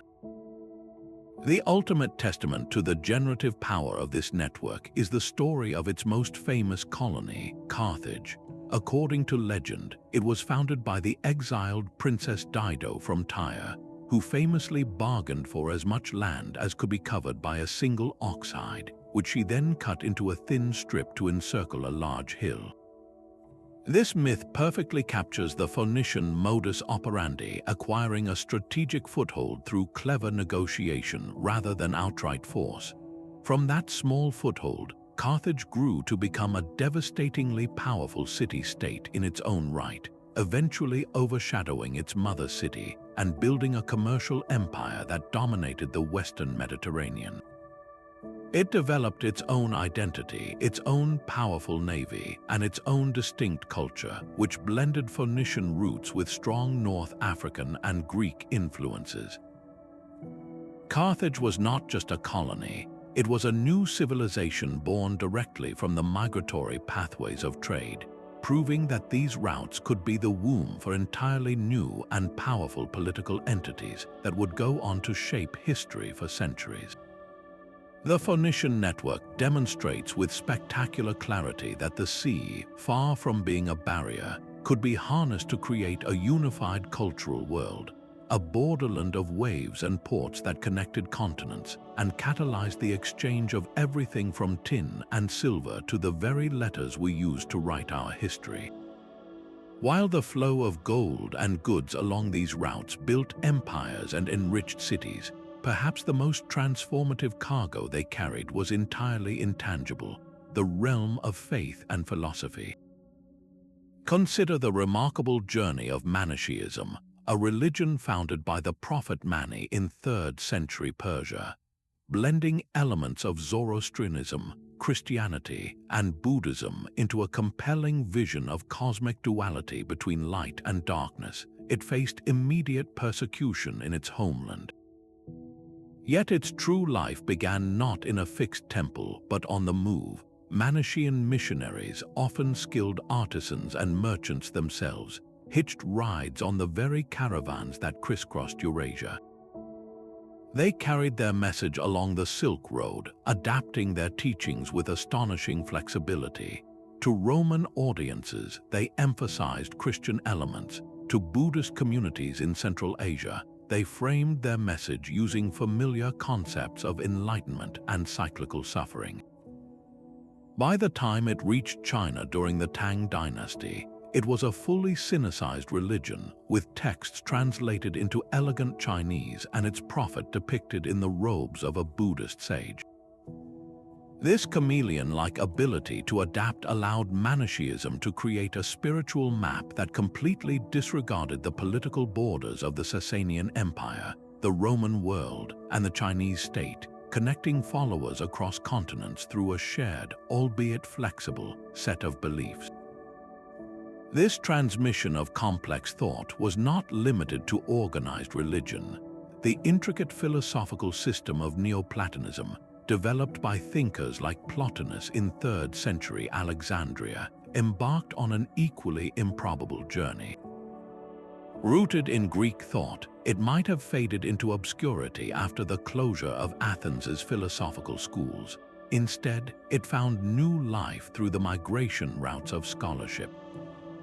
As the center of learning shifted eastward to Baghdad under the Abbasid Caliphate, Caliph al-Ma'mun established the legendary House of Wisdom, a vast translation institute that actively sought out Greek philosophical and scientific texts.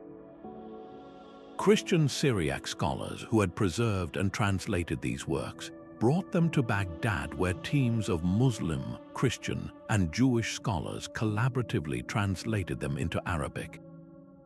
In this new language, the works of Plotinus and his followers were studied, debated, and enriched by Islamic philosophers like al-Farabi and Avicenna. Centuries later, these Arabic translations of Greek Neoplatonic texts, now further filtered through Jewish scholars in Spain like Maimonides, were translated into Latin and entered medieval Europe, profoundly influencing Christian mystics and scholastic theologians like Thomas Aquinas. A philosophical system born in Roman Egypt had thus traveled through Syriac, Arabic, and Hebrew hands before reaching Latin Europe, its journey made possible by the interconnected pathways of intellectual exchange that bound these cultures together.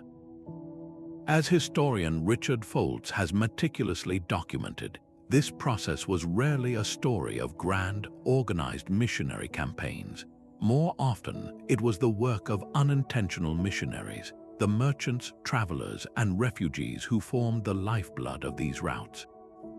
A Zoroastrian Persian merchant might explain his fire rituals to curious trading partners in a Sindh-high port city. A Nestorian Christian fleeing persecution in the Byzantine Empire would carry his faith to a new community in Mesopotamia, where it might be heard by a local who would later carry it further east.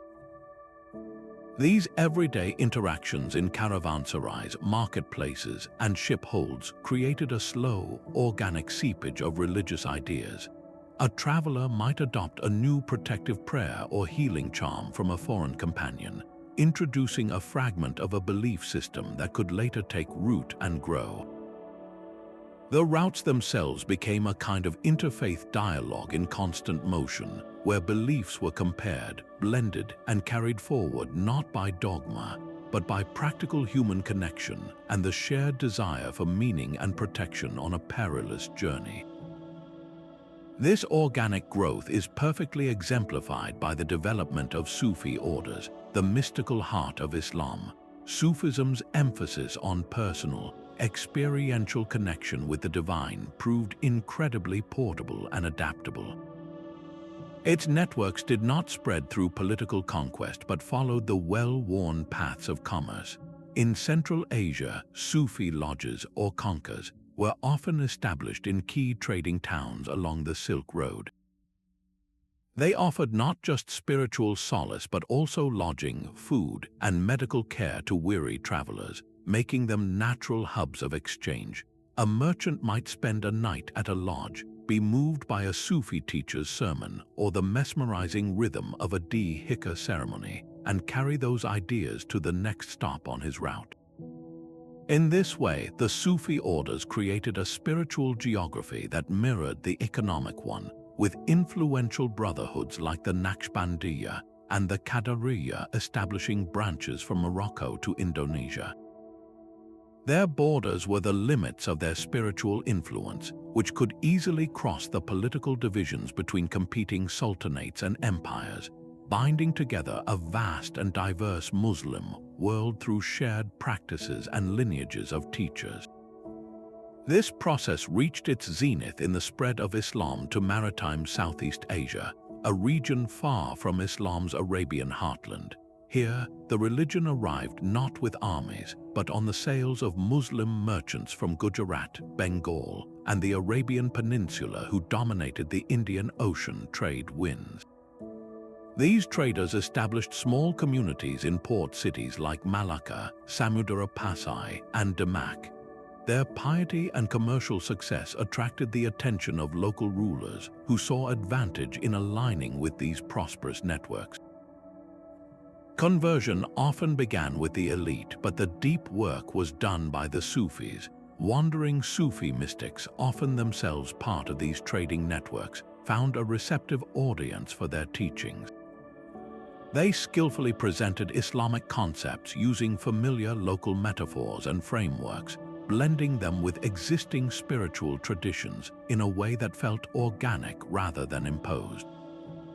The vibrant Islamic cultures of modern-day Indonesia, Malaysia, and the southern Philippines are a direct result of this gradual, peaceable absorption along commercial sea routes. The religious border of Islam was drawn not by a caliph's decree, but by the monsoons that carried ships full of goods and preachers to new shores, proving that the most enduring spiritual transformations often occur through the soft power of contact and exchange, not the hard power of conquest. Now let's shift our perspective to a different kind of highway, one not paved with stone or marked by caravanserais, but defined by endless waves of grass stretching from the heart of Europe all the way to the distant frontiers of China. This is the Eurasian Steppe Corridor, a vast horizontal plain that offered one of the most seamless natural pathways for human movement our planet has ever known.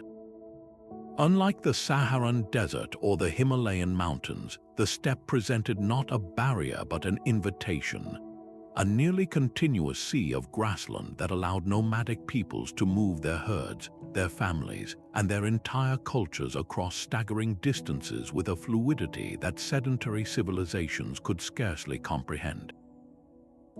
For thousands of years, this grassy ocean served as the stage for some of history's most dramatic migrations, creating a cultural and genetic continuum that quietly wove together the destinies of Europe and Asia in ways that would forever alter both continents. The true architects of this corridor were the nomadic empires who mastered its rhythms, the Scythians with their breathtaking goldwork, the formidable Xiongnu who challenged China's Han Dynasty, the various Turkic cognates that rose and fell like waves on the grass, and of course the Mongols who would ultimately achieve what no one else had. These weren't random bands of raiders but sophisticated pastoral societies whose entire existence was optimized for mobility. Their wealth was measured in horses and livestock, their social structures were organized for rapid deployment, and their worldview was shaped by the endless horizon. They moved with the seasons, following patterns of rainfall and grass growth, but they also moved with purpose, responding to political pressures, economic opportunities, and sometimes simply the human desire to see what lay beyond the next river valley. This constant motion meant that the steppe itself became a highway of exchange, where ideas, technologies, and artistic styles could travel faster than anywhere else on Earth. What flowed along this grassy highway was nothing less than the building blocks of civilization itself. The domestication of the horse, which likely first occurred in the steppe regions around 4,000 years before the Common Era, revolutionized transport, warfare, and communication across two continents. The development of chariot technology, followed later by the innovation of mounted horseback riding with stirrups, gave steppe nomads a military advantage that could topple empires. But it wasn't just technologies of power that traveled these routes. The movement of languages, particularly the spread of various Turkic and Mongolic language families, created linguistic connections across thousands of miles.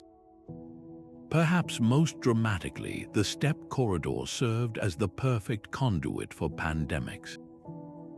The same mobility that allowed for trade and cultural exchange also enabled the rapid spread of disease, most notably the Black Death in the 14th century, which traveled from Central Asia to Europe in just a few years along these well-established pathways, devastating populations and reshaping societies in its wake. The relationship between the nomadic peoples of the steppe and the sedentary civilizations along its edges was far more complex than simple raiding or conquest.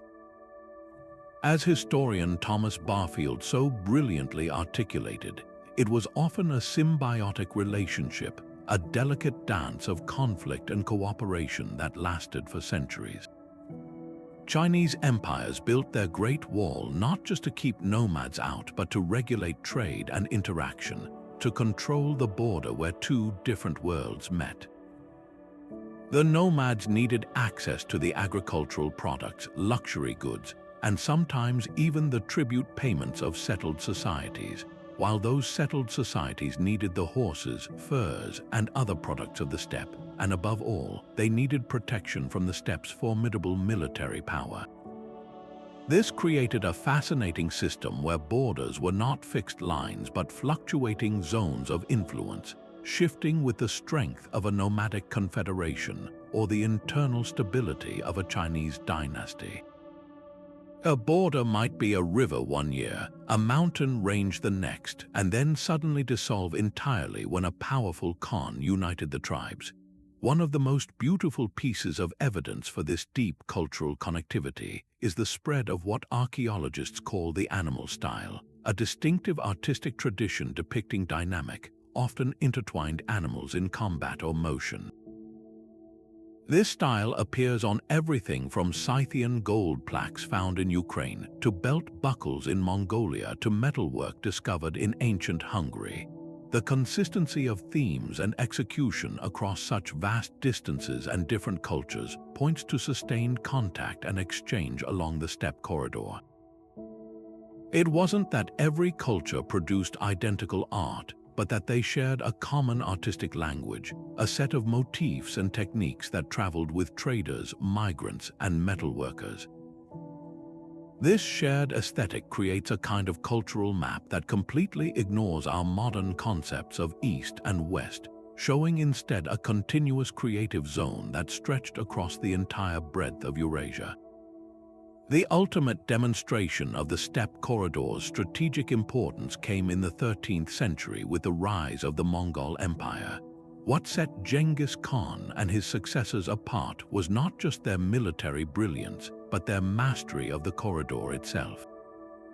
They understood its geography intuitively, its seasonal rhythms, its potential for rapid movement.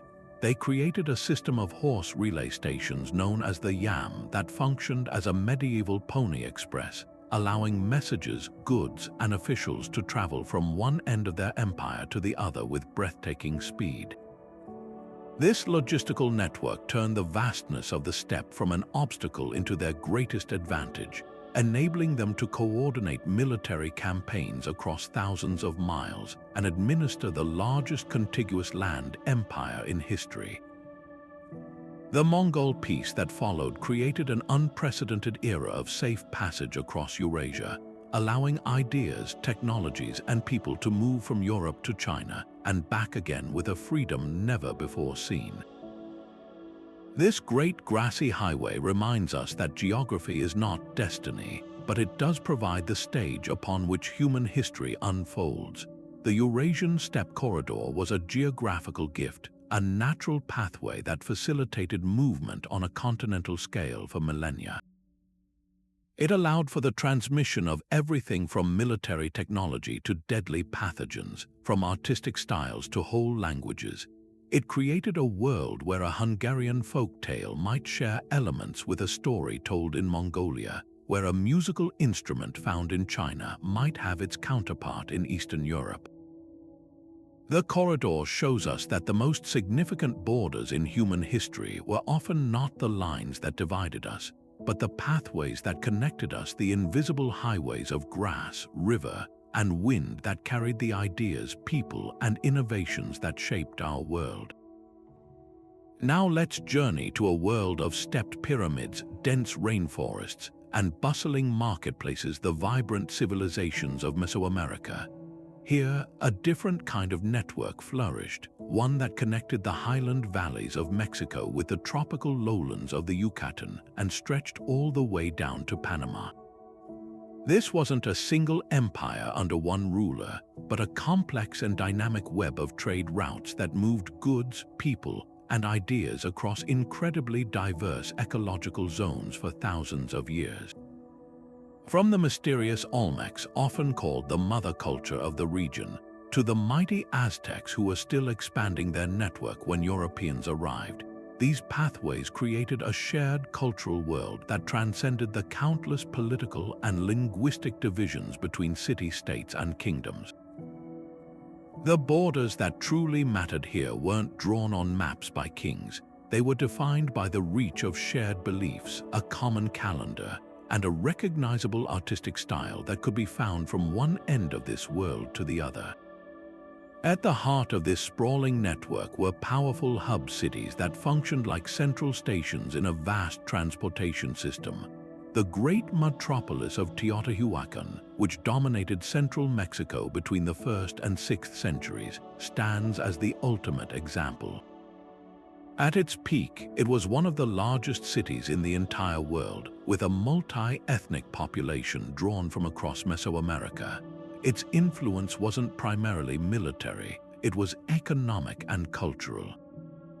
The city's distinctive architectural style, particularly the talud table row design for pyramid construction featuring a sloping base topped by a vertical panel, became a mark of prestige and connection. This design signature appears in distant Maya cities like Tikal and Kaminaljuyu, hundreds of miles away, not as a sign of conquest but as a voluntary adoption, a cultural nod that signaled participation in a shared, prestigious network. Teotihuacan became a place where ideas were exchanged, where merchants from the coast traded seashells for obsidian from the highlands, and where religious concepts and artistic motifs were blended and then radiated back out along the trade routes to influence an entire region. The evidence for this sophisticated exchange is etched into the very artifacts these cultures left behind. One of the most compelling pieces of proof is the widespread trade of obsidian, a volcanic glass prized for its sharp edges, used for everything from ritual bloodletting to everyday toolmaking. Through chemical analysis, archaeologists can trace a piece of obsidian found at a distant Maya site back to its exact source, like the famed Pachuca mines near Teotihuacan, which produced a distinctive green-hued glass. Finding this green obsidian in elite graves in Honduras or Guatemala is concrete proof that goods were moving across hundreds of miles of difficult terrain. This wasn't a haphazard trade, it was a highly organized system. The distribution patterns show that certain cities controlled access to these resources and acted as redistribution centers. Their power derived from their position in the network rather than the size of their army. The economic borders of this world were defined by who had access to what resources and through which trade partners. Perhaps no single item better illustrates the economic unity of this region than cacao, the bean from which chocolate is made. In Mesoamerica, cacao was far more than a food. It was a form of money. Historical records and archaeological evidence show that cacao beans were used as a standard currency across the entire region, accepted from the Aztec markets of Tenochtitlan to the Maya city-states of the Piton rainforest. A rabbit might cost 10 beans, a slave 100. This created a fascinating financial borderland, a zone where value was understood in a universal unit of exchange that completely ignored political and linguistic differences. The beans themselves had to be transported vast distances from the humid lowlands where they grew to the arid highlands where they were consumed, creating a constant flow of people and goods along specialized routes. The use of cacao as currency meant that the entire economic system of Mesoamerica was interconnected, with the value of goods in one area being directly relatable to their value in another, all facilitated by the migration and trade routes that carried this most precious of cargoes. This constant interaction along established pathways led to a remarkable degree of cultural sharing, creating a Mesoamerican identity that was instantly recognizable. Three key elements bind these diverse cultures together in the archaeological record. First, the staple crop of maize agriculture spread from its point of domestication to become the foundational food source for everyone, from the Zapotecs in Oaxaca to the Maya in Guatemala. Its shared religious importance is seen in the maize gods worshipped throughout the region. Second, the ritual ball game, with its distinct eye-shaped court and symbolic struggle between life and death, was a universal feature, with a rubber ball from the lowlands being a prized item in highland cities. Finally, and most famously, they shared a complex calendrical system that included a 260-day sacred cycle and a 365-day solar year, allowing for a synchronization of ritual and agricultural life across the entire cultural sphere. This deep cultural unity, forged through millennia of exchange along migration and trade routes, demonstrates a powerful truth. Civilization can flourish through connection and shared identity, not just through conquest and political integration. The Mesoamerican network stands as a brilliant example of how human societies can weave themselves together through the simple, enduring act of trade and the movement of ideas. The story of human movement is written not just in pottery shards or burial mounds, but in the very words we speak. Languages themselves are living fossils, preserving the pathways of our ancestors long after their footprints have faded. Nowhere is this more breathtakingly clear than with the Austronesian language family, a sprawling tapestry of over 1,200 tongues that blankets half our planet. Its distribution is a map of incredible maritime migration, stretching from the island of Madagascar off the coast of Africa all the way to the remote shores of Easter Island in the Pacific, a distance of over 12,000 miles. This linguistic empire was not built by conquest or decree, but by the steady, courageous exploration of seafaring peoples who carried their words with them in outrigger canoes. The linguistic borders they created reflect ancient sailing routes and seasonal wind patterns, not the arbitrary lines of modern nations.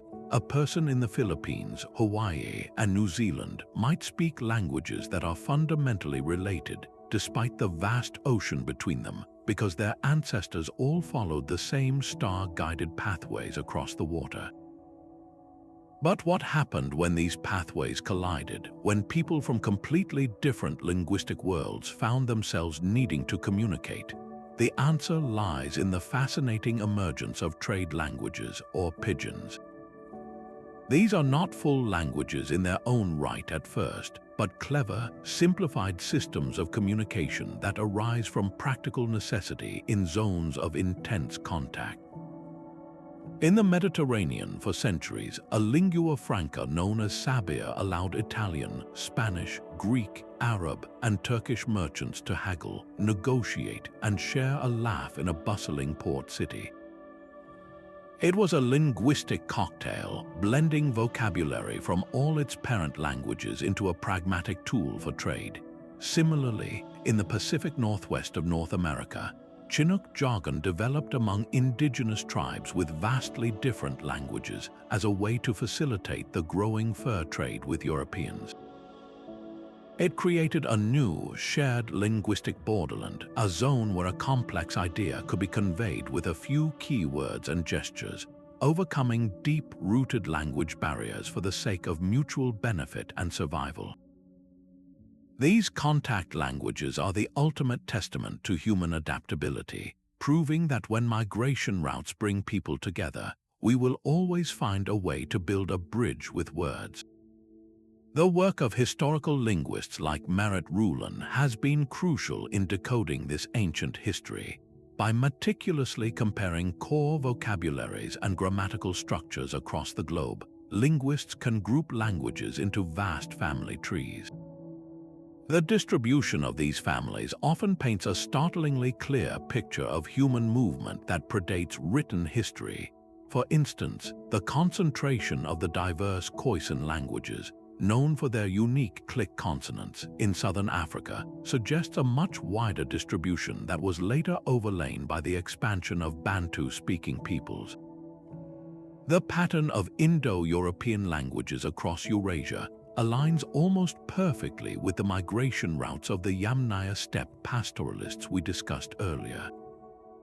These linguistic maps consistently show that the borders of language families frequently ignore modern political boundaries, instead following the ghostly outlines of forgotten migration corridors, river valleys, and coastal passages that were once highways for our ancestors. Sometimes, however, the spread of language is not a slow, generational drift but a rapid, transformative wave. The expansion of Arabic following the rise of Islam in the 7th century is a powerful example of how migration routes can completely redraw the linguistic map on a massive scale. As Arab armies, traders, and scholars moved out of the Arabian Peninsula, they carried their language with them along established and new routes. From the banks of the Indus River to the Atlantic coast of Morocco, local languages like Coptic in Egypt and Aramaic in the Levant gradually receded, replaced by Arabic as the language of religion, administration, law, and high culture. This wasn't always a forced eradication. The utility and prestige of Arabic as the language of the Quran and a vast new empire made adoption advantageous. The migration routes of conquest, trade, and religious conversion became the channels for a linguistic revolution, creating a contiguous Arabic-speaking world that still defines the region today, a lasting border of shared vocabulary and grammar forged by historical movement. Yet for every story of a language spreading, there is a counter-narrative of a language surviving against the odds. Geographical barriers have always acted as natural fortresses for linguistic diversity. In the rugged, isolated mountain valleys of the Caucasus, an astonishing array of languages from completely different families like Georgian, Chechen, and Circassian have persisted for millennia, protected from the homogenizing waves of migration that swept across the open plains below. Similarly, the intensely difficult terrain of Papua New Guinea, with its sharp mountain ridges and dense rainforests, created pockets of isolation so effective that the island became the most linguistically diverse place on Earth, home to over 800 distinct languages. These remote areas were bypassed by the major migration routes that spread dominant language families elsewhere. Their survival demonstrates a crucial principle. While migration routes can spread languages and create vast zones of communication, impassable geography can create refuges where ancient linguistic diversity is preserved, offering us priceless windows into the deep past of human speech and culture. Now let's ascend into the realm of the gods themselves, to the roof of the world where the air is thin and the mountains touch the sky. Here, in the formidable embrace of the Himalayas, we find one of the most counterintuitive yet vital networks of all, the high-altitude crossings that connected worlds everyone assumed were separate. Picture the sheer, ice-covered faces of the Karakoram Range, or the dizzying passes of Nepal like the Nangpa La, where winds whip at a force that can knock a person over and the oxygen level is barely enough to sustain life. It seems like the last place you would find a busy highway, and yet for centuries, these vertiginous paths served as critical migration routes, defying logic and geography to create channels of exchange where none should have existed. Caravans of yaks and hardy traders, their lungs burning with the thin air, moved along these narrow ledges, carrying not just goods, but the very essence of cultures between the great civilizations of India, Tibet, and China. The communities that grew up in these high valleys, in places like Ladakh and Mustang, became living museums of cultural fusion, isolated by terrifying geography yet connected by these daring pathways. They developed into spectacular hybrid cultures. In Ladakh, often called Little Tibet, you can witness this synthesis in stunning visual detail.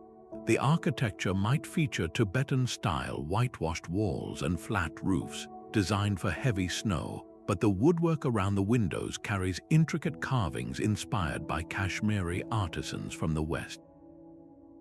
Inside a monastery, a vibrant mural might depict a scene from the life of the Buddha, but the artistic style shows clear influences from Chinese scroll painting and the deeper shadows of Central Asian art.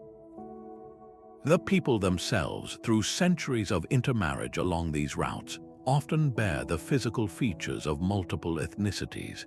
These weren't just places where cultures met. They were places where cultures married and gave birth to something entirely new, a testament to the unifying power of human movement, even in the most divisive of landscapes. The most profound traveler along these routes was not a material good, but a system of thought. In the 7th and 8th centuries, a spiritual revolution swept across the Tibetan plateau, riding in on the same paths that carried salt and wool. Buddhism made its way from the plains of India over the high passes and into the heart of Tibet. This was no simple transfer of beliefs. It was a complex, centuries-long dialogue. Indian Pandits, the great scholarly monks, made the perilous journey north to teach.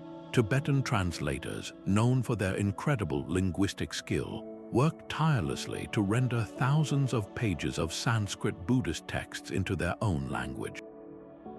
The result was the complete transformation of Tibetan society, from its royal laws to its daily rituals.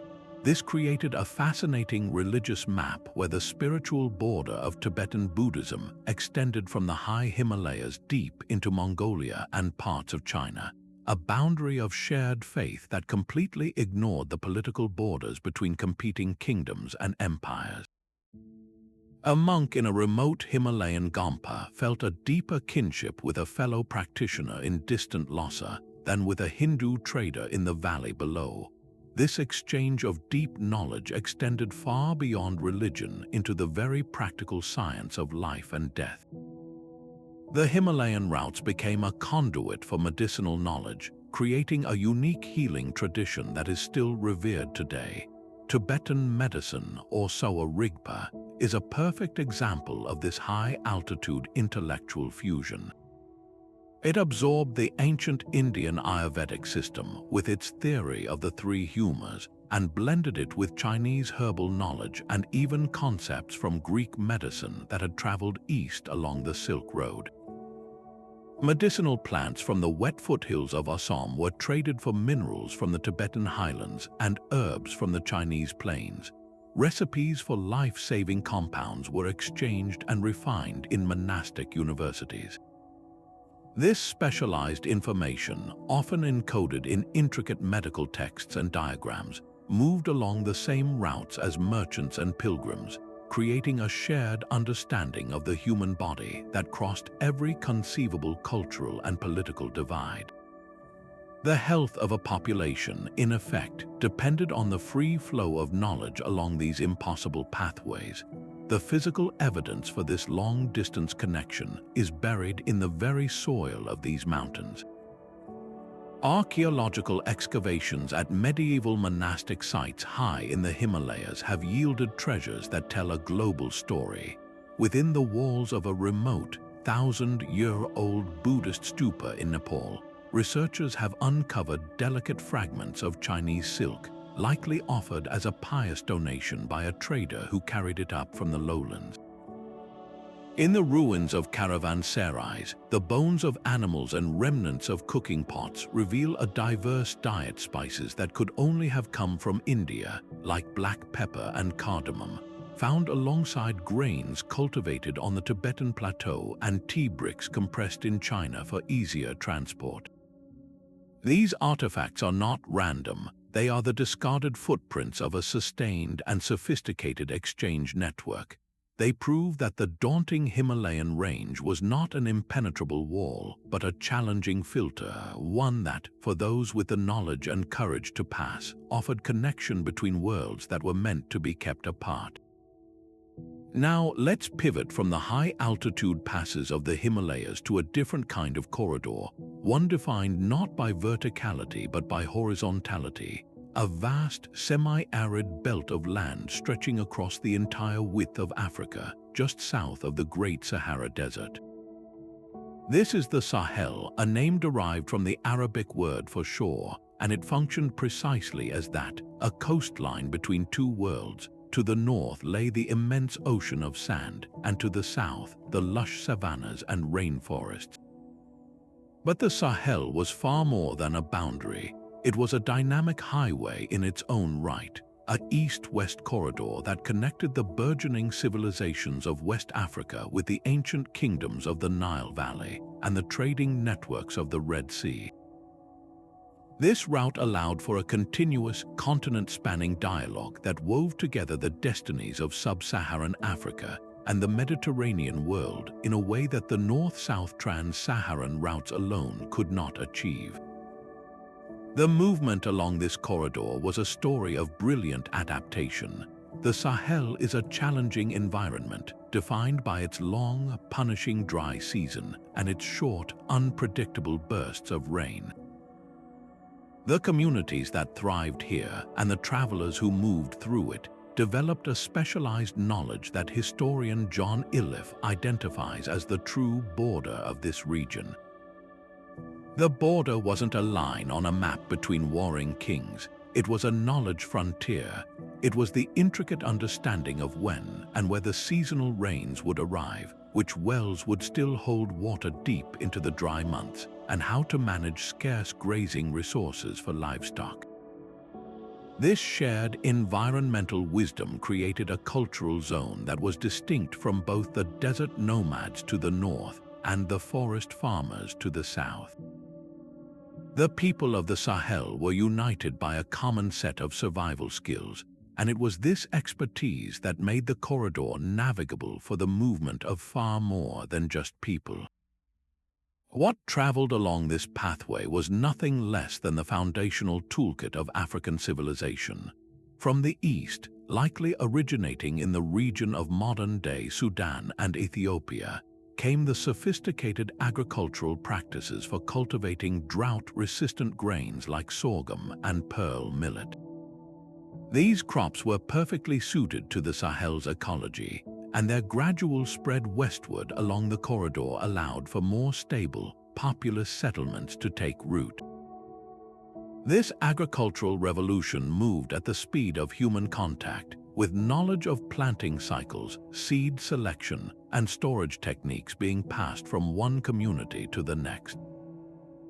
In the other direction, from West Africa, flowed a technological revolution, ironworking, the mastery of smelting and forging iron, which appeared early in places like the Nok culture of Nigeria, traveled eastward along the Sahel corridor.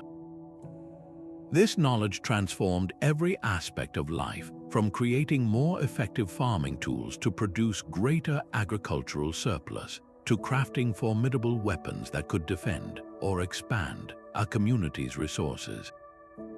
The archaeological record provides silent but powerful testimony to this ancient connectivity. Excavations across the Sahel, from Mauritania in the west to Sudan in the east, have uncovered remarkably similar styles of pottery. The distinctive designs, manufacturing techniques, and even the decorative motifs found on shards of pottery separated by thousands of miles are too consistent to be a coincidence.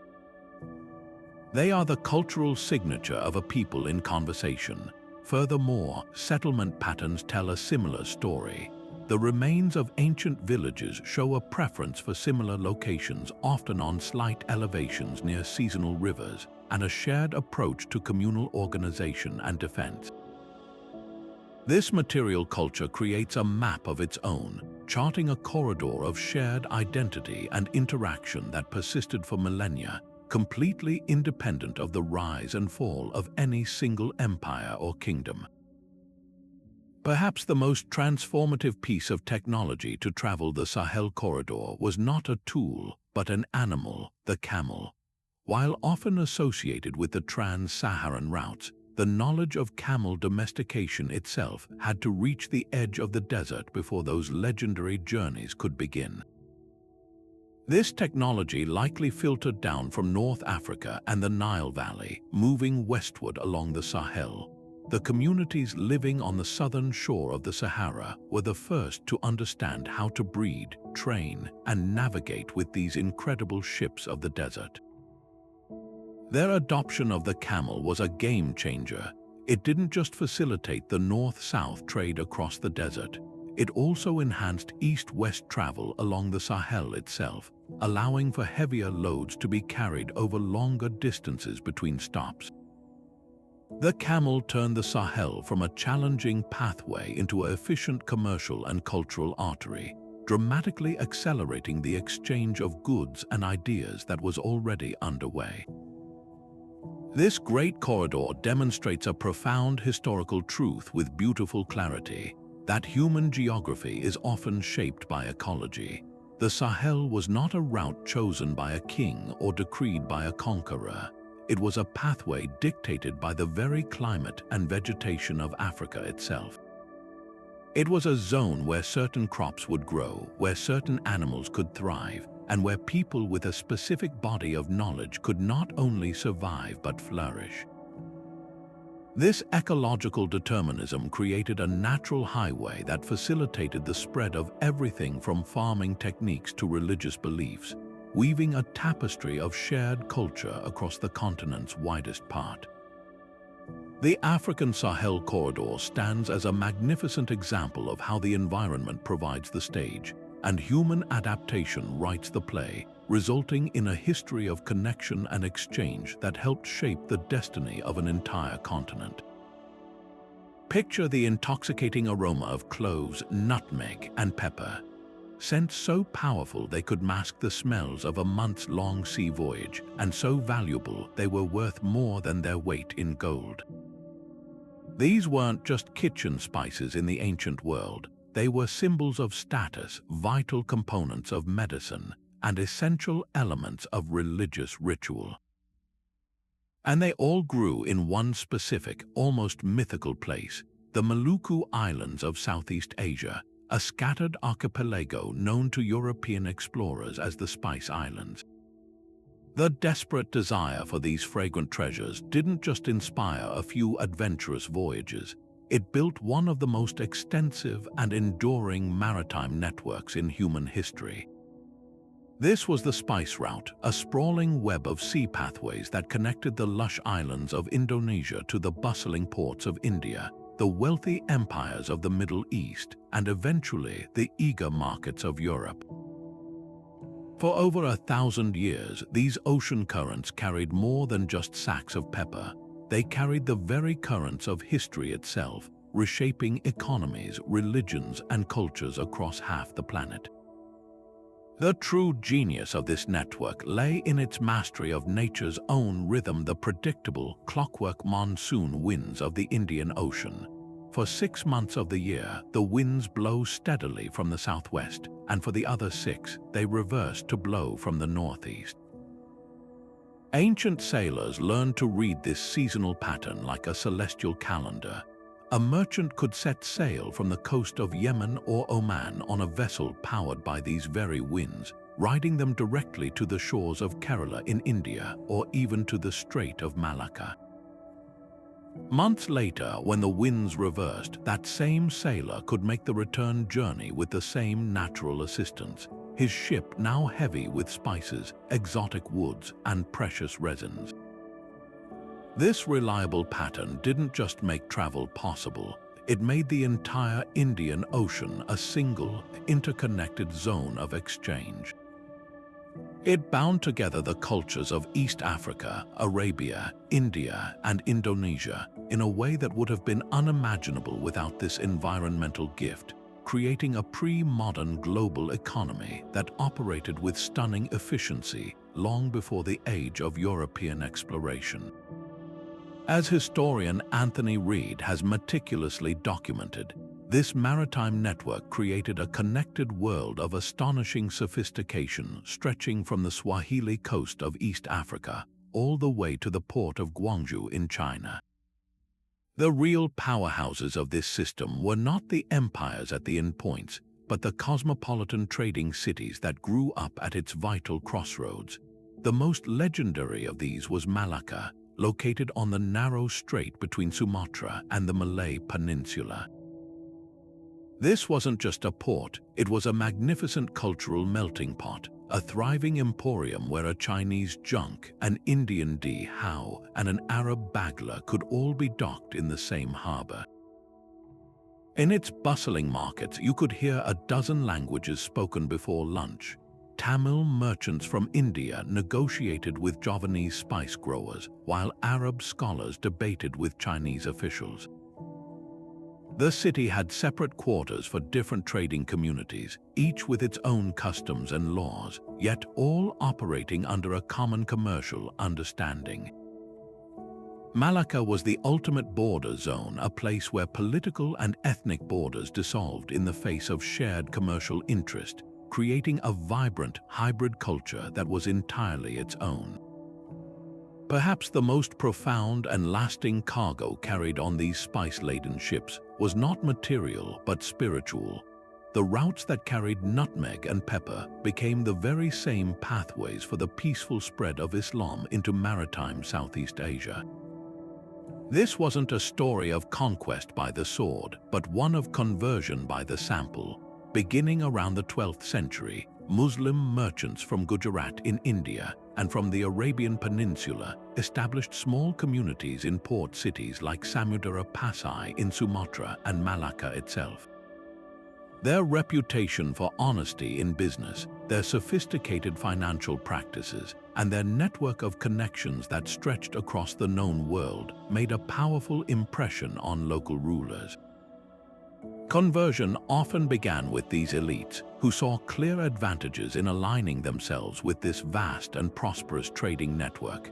The deep work was then done by Sufi mystics, who traveled on the same ships, offering a version of Islam that was mystical, personal, and adaptable, easily blending with existing local spiritual traditions.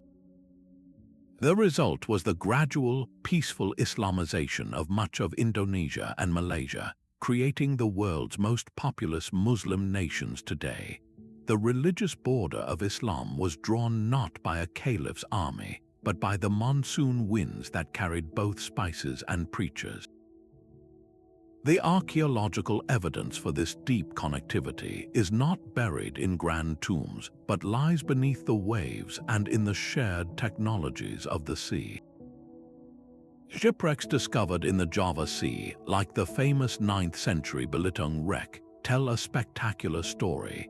This was an Arab dhow, built with techniques familiar in the Arabian Gulf, yet it was found filled with a cargo of over 60,000 Chinese Tang Dynasty ceramics, proving that vessels from the Middle East were making the direct, audacious journey to China itself. Even more telling is the evidence of shared maritime technology across this vast region. From the lateen sail, a triangular sail that allowed ships to tack efficiently against the wind, to specific techniques of hull construction and wood joinery, we see a common language of shipbuilding that stretched from East Africa to Southeast Asia.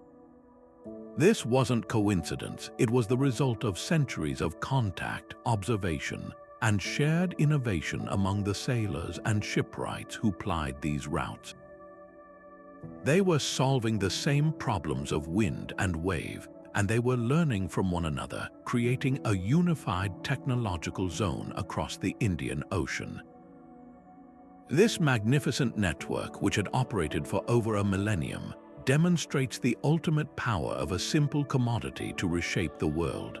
The humble clove, a dried flower bud, and the nutmeg, a hard seed, became the unconscious architects of a globalized system that connected millions of people across 3 continents.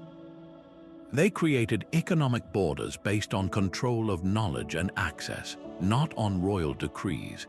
They fostered a world where a sultan in Zanzibar might be deeply affected by the price of pepper in Venice, and where a sultanate in Ternate could rise to incredible power based solely on its control of a few clove-producing valleys. The spice routes show us that the most significant historical changes are often driven by the most unexpected forces: the desire for flavor, the pursuit of profit, and the simple human need to connect with a world beyond the horizon. These pathways of scent and taste built a connected world that Europe would later desperately try to dominate, but could never truly claim to have created. Now let's ascend to some of the most breathtaking and vertigo-inducing landscapes on Earth, the spine of the Andes Mountains, where the very concept of a road takes on a different meaning. The Inca Empire is famous for its stunning network of royal highways, but what's truly fascinating is that they didn't actually invent this system from scratch. They were master organizers and engineers who inherited and vastly expanded a web of pathways that had been in use for thousands of years, connecting cultures and communities from modern-day Colombia all the way down to Chile. This was not a single road, but a complex, interconnected system of trails, often carved directly into mountain cliffs or laid across high-altitude plains, designed to overcome some of the most extreme geography imaginable. Imagine a highway system that could take you from sea-level deserts, up through lush cloud forests, across barren plateaus over 4,000 meters high, and back down into tropical river valleys, all without leaving a single, well-maintained network. This was the Q-Hapak Nyan, the Royal Road, and it was the lifeblood of the largest empire in the pre-Columbian Americas. What set this system apart from all others was its revolutionary approach to borders and territory. The Inca didn't think in terms of horizontal, two-dimensional maps the way we do. Their empire was organized vertically. They understood that power and wealth came from controlling not just land, but entire ecological zones stacked on top of one another. A single polity might control a slice of territory that ran from the fish-rich Pacific coast, up through fertile river valleys perfect for growing maize and cotton, into the high Andes where llamas and alpacas could graze, and all the way up to the mineral-rich mountain peaks. The road system was the physical manifestation of this philosophy. It was the rope that tied these vertical slices together, allowing for the efficient movement of goods and people between radically different environments. The border wasn't a line you crossed, it was an elevation you reached. This created an economic model based on what anthropologist John Murrah called vertical archipelagos, where a single community could maintain distant outposts in different ecological tiers to ensure access to a complete set of resources, all connected by these incredible pathways. The evidence of what moved along these roads reveals a sophisticated and integrated economy. From the warm coastal valleys, dried fish and precious spondylus shells traveled uphill.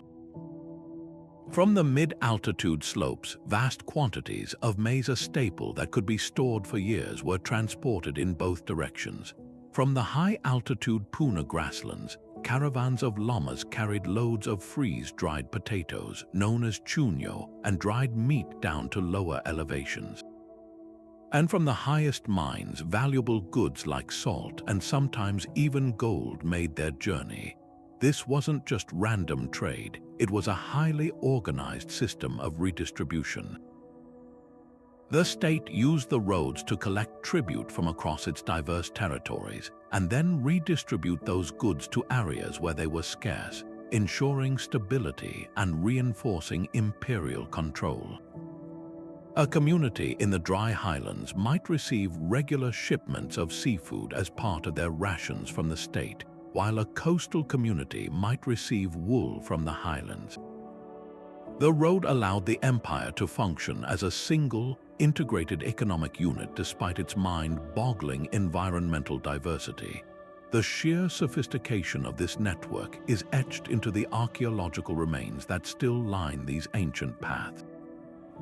At precise intervals, often a day's walk apart, the Incas built way stations known as tambos. These were not simple rest stops. They were state-run complexes with housing, storage facilities, and corrals for the llama caravans that served as the trucks of this ancient highway. The scale of planning involved was extraordinary. Furthermore, the Incas constructed massive storage facilities called kulkas at strategic points, often on cold, high-altitude slopes to naturally preserve their contents.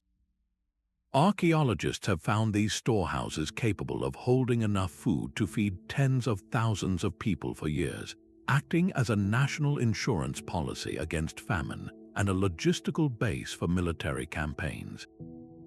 The road itself was a marvel of engineering, with staircases cut into solid rock, drainage systems to handle torrential rains, and suspension bridges woven from grass fiber that spanned treacherous river gorges, some of which were still in use until the 20th century.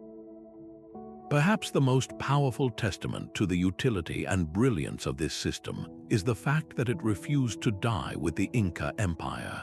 When the Spanish conquistadors arrived in the 16th century, they were utterly astonished by what they found.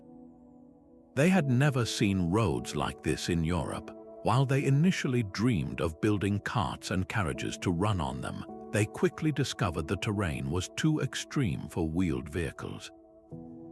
Instead, they did something very practical. They took over the system and used it for their own purposes. For centuries, the Spanish colonial administration relied on these very same pathways to move troops, transport silver from the mines of Potosi, and spread their own influence.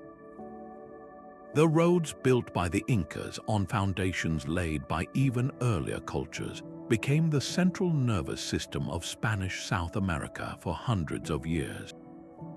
This enduring utility, spanning multiple civilizations and millennia, demonstrates a profound truth.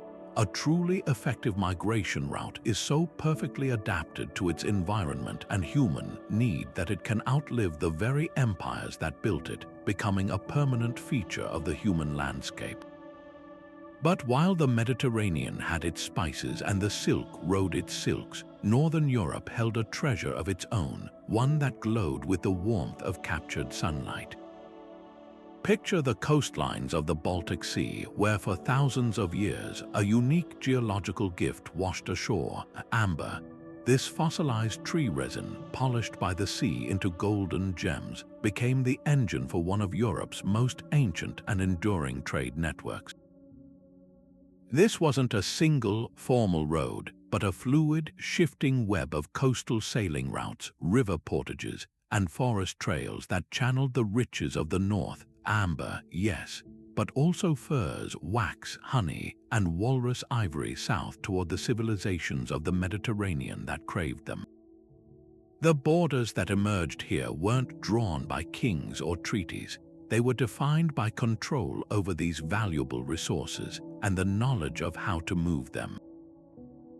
Whoever commanded a key river mouth or a narrow stretch of portage between two river systems held immense power, creating economic territories that existed long before any formal kingdoms did. The real magic happened in the bustling trading centers that sprang up at the strategic intersections of these pathways. Places like Hedeby in modern-day Denmark or Birka in Sweden were not towns in the modern sense, but vibrant, seasonal emporiums. They were the neutral ground, the cultural border zones where diverse peoples could meet under a shared understanding of commerce. Here, a Norse fur trader from the north might barter with a Frisian merchant from the Rhine Delta, while a Slavic craftsman from the east offered finely worked jewelry. These were places of incredible linguistic diversity, where deals were struck using a mix of hand gestures, shared vocabulary, and trusted weights and measures. In these noisy, smoky marketplaces, more than just goods were exchanged. Artistic styles blended as Norse animal motifs found their way onto Slavic metalwork. Technological secrets were shared, like improvements in iron smelting or ship design. These hubs were the crucibles where the distinct cultures of Scandinavian, Slavic, Baltic, and Germanic peoples began a slow, centuries-long process of interaction and influence, all driven by the simple, powerful engine of trade. The reach of this network, however, extended far beyond the Baltic Sea. It was the Norse traders using their unparalleled seafaring skills who acted as the super connectors. While some looked west to Iceland and Greenland, others turned their longships eastward, discovering that the rivers of Eastern Europe formed a perfect highway to even greater riches. They navigated the Volga and the Dnieper, portaging their ships between river systems to create a continuous water route from the Baltic all the way to the Black Sea and the Caspian. This was the route of the Varangians, the Norse traders and mercenaries who became a vital link between north and south. To the Slavic tribes they encountered, they were known as the Rus, a name that would eventually be adopted for the land itself, Russia. Their eastward movement wasn't primarily about conquest. It was about connection, forging a cultural and economic bridge that would have profound consequences for centuries. The most stunning evidence for the success of these connections lies buried in the Scandinavian soil itself, vast hoards of Arabic silver coins known as dirhams. Thousands upon thousands of these coins have been unearthed by archaeologists, particularly on the island of Gotland in Sweden. This was the profits of the northern trade made tangible. A Norse trader would travel down the Russian river routes, bringing furs, amber, and slaves to trading centers like Bulgar on the Volga, where he would encounter Muslim merchants from the Abbasid Caliphate. There, he would exchange his northern goods for this gleaming silver currency. He would then travel back home, and for reasons of security or ritual, much of this silver was buried, creating a frozen record of this transcontinental trade. The presence of these coins, minted in Baghdad and Samarkand, in a Scandinavian farmer's field, is one of history's most powerful testaments to the incredible reach of these migration and trade routes, binding the cold north to the Caliphate's glittering capital in a web of silver and ambition. This ancient network left a living legacy, one that can still be witnessed today in the traditional boat-building techniques preserved in the Baltic region. The iconic clinker-built method, where overlapping planks are riveted together to create a strong, flexible hull, was perfected for these coastal and riverine journeys. This design wasn't just abandoned with the advent of modern technology. It was passed down through generations, a continuous thread of knowledge connecting modern practitioners to their Viking Age ancestors. The preservation of this specific maritime technology is a silent but powerful testament to the endurance of these pathways. It shows that the routes were not just abstract lines on a map, but physical realities that demanded and sustained a specific, sophisticated form of craftsmanship. The boats themselves were the indispensable key that unlocked the network, and their continued existence speaks to a cultural memory of connection that has never fully faded. The story of the Baltic Amber Coast Network powerfully demonstrates that you don't need gold or spices to build a world-changing trade route. A beautiful, mysterious resin, combined with the practical necessities of a northern climate, warm furs and sealing wax, was enough to create economic borders that defined a region for millennia. It shows how a regional product, when connected to distant desires, can catalyze sustained migration and cultural exchange on a staggering scale, linking the fjords of Scandinavia to the bustling markets of Byzantium and the silver mines of the Islamic world. This northern web reminds us that the threads of global connection have always been spun from the most unexpected materials, weaving even the most remote corners of the earth into the rich and complex tapestry of human history. Now imagine harnessing the very breath of the planet itself to cross entire oceans. This was the reality for the master mariners of the Indian Ocean, who didn't fight the elements but learned to read them like a celestial map. The key was the monsoon, a word derived from the Arabic mawsim, meaning season. For roughly half the year, these winds blow relentlessly from the southwest, and for the other half, they reverse with just as much certainty, blowing from the northeast. This wasn't a chaotic weather pattern. It was a predictable, global-scale clockwork engine for travel. A merchant in the port of Mombasa could set sail on a wooden dhow, its lateen sail catching the southwest monsoon, and be carried directly to the Malabar coast of India. After trading and waiting for the seasonal shift, he could catch the returning northeast winds to sail home. This natural rhythm transformed the Indian Ocean from a terrifying, impassable barrier into a reliable maritime highway, creating a single, interconnected world of exchange that stretched from the African port of Sofala all the way to the Chinese city of Guangzhou centuries before European caravels even dared to venture down the African coast. The true heart of this network wasn't found in the imperial palaces at its endpoints, but in the vibrant, chaotic, and breathtakingly cosmopolitan port cities that blossomed at its key intersections.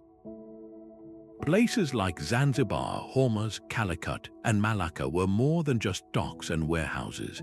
They were magnificent cultural cauldrons. Here, on crowded wharves and in bustling sucks, a Somali trader could bargain with a Gujarati merchant over a cargo of frankincense, while a Persian scholar might discuss astronomy with a Chinese navigator using a mixture of Arabic and hand gestures. These cities developed their own unique identities, governed by the common law of commerce rather than the dictates of a single empire. They were true border zones in every sense, places where political allegiances mattered less than one's creditworthiness, and where the most common language was often a pragmatic trade pidgin blending vocabulary from a dozen different tongues.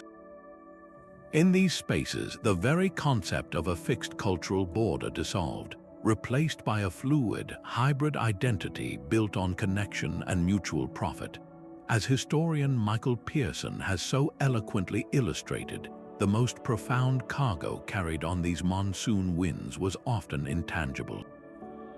The routes that moved ivory, textiles, and spices also became the primary vectors for the spread of some of the world's major religions.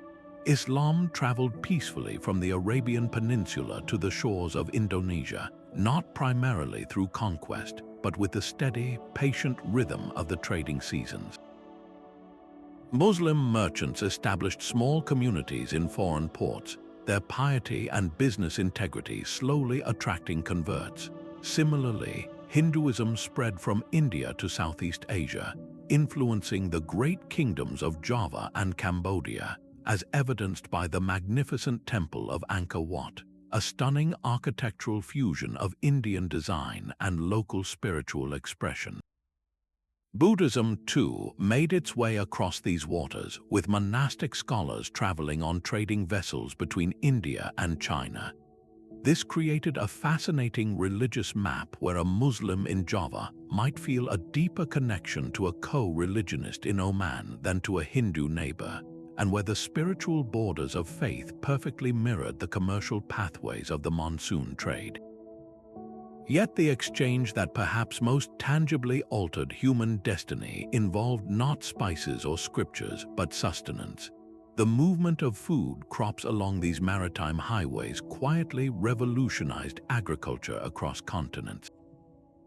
Bananas, originally domesticated in the jungles of Southeast Asia, were carried across the Indian Ocean to Africa, where they became a caloric staple that supported population growth and enabled communities to push deeper into the continent's forested regions. Citrus fruits like oranges and lemons, which originated in the foothills of the Himalayas, journeyed west to the Mediterranean, where they would eventually become iconic symbols of the region's cuisine.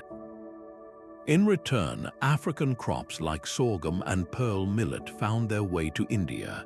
This silent biological exchange, happening over countless voyages, reshaped diets, farming practices, and entire ecosystems. It demonstrates that the most lasting impact of these migration routes was often the slow, unrecorded transfer of the very plants that allowed civilizations to flourish and feed their people.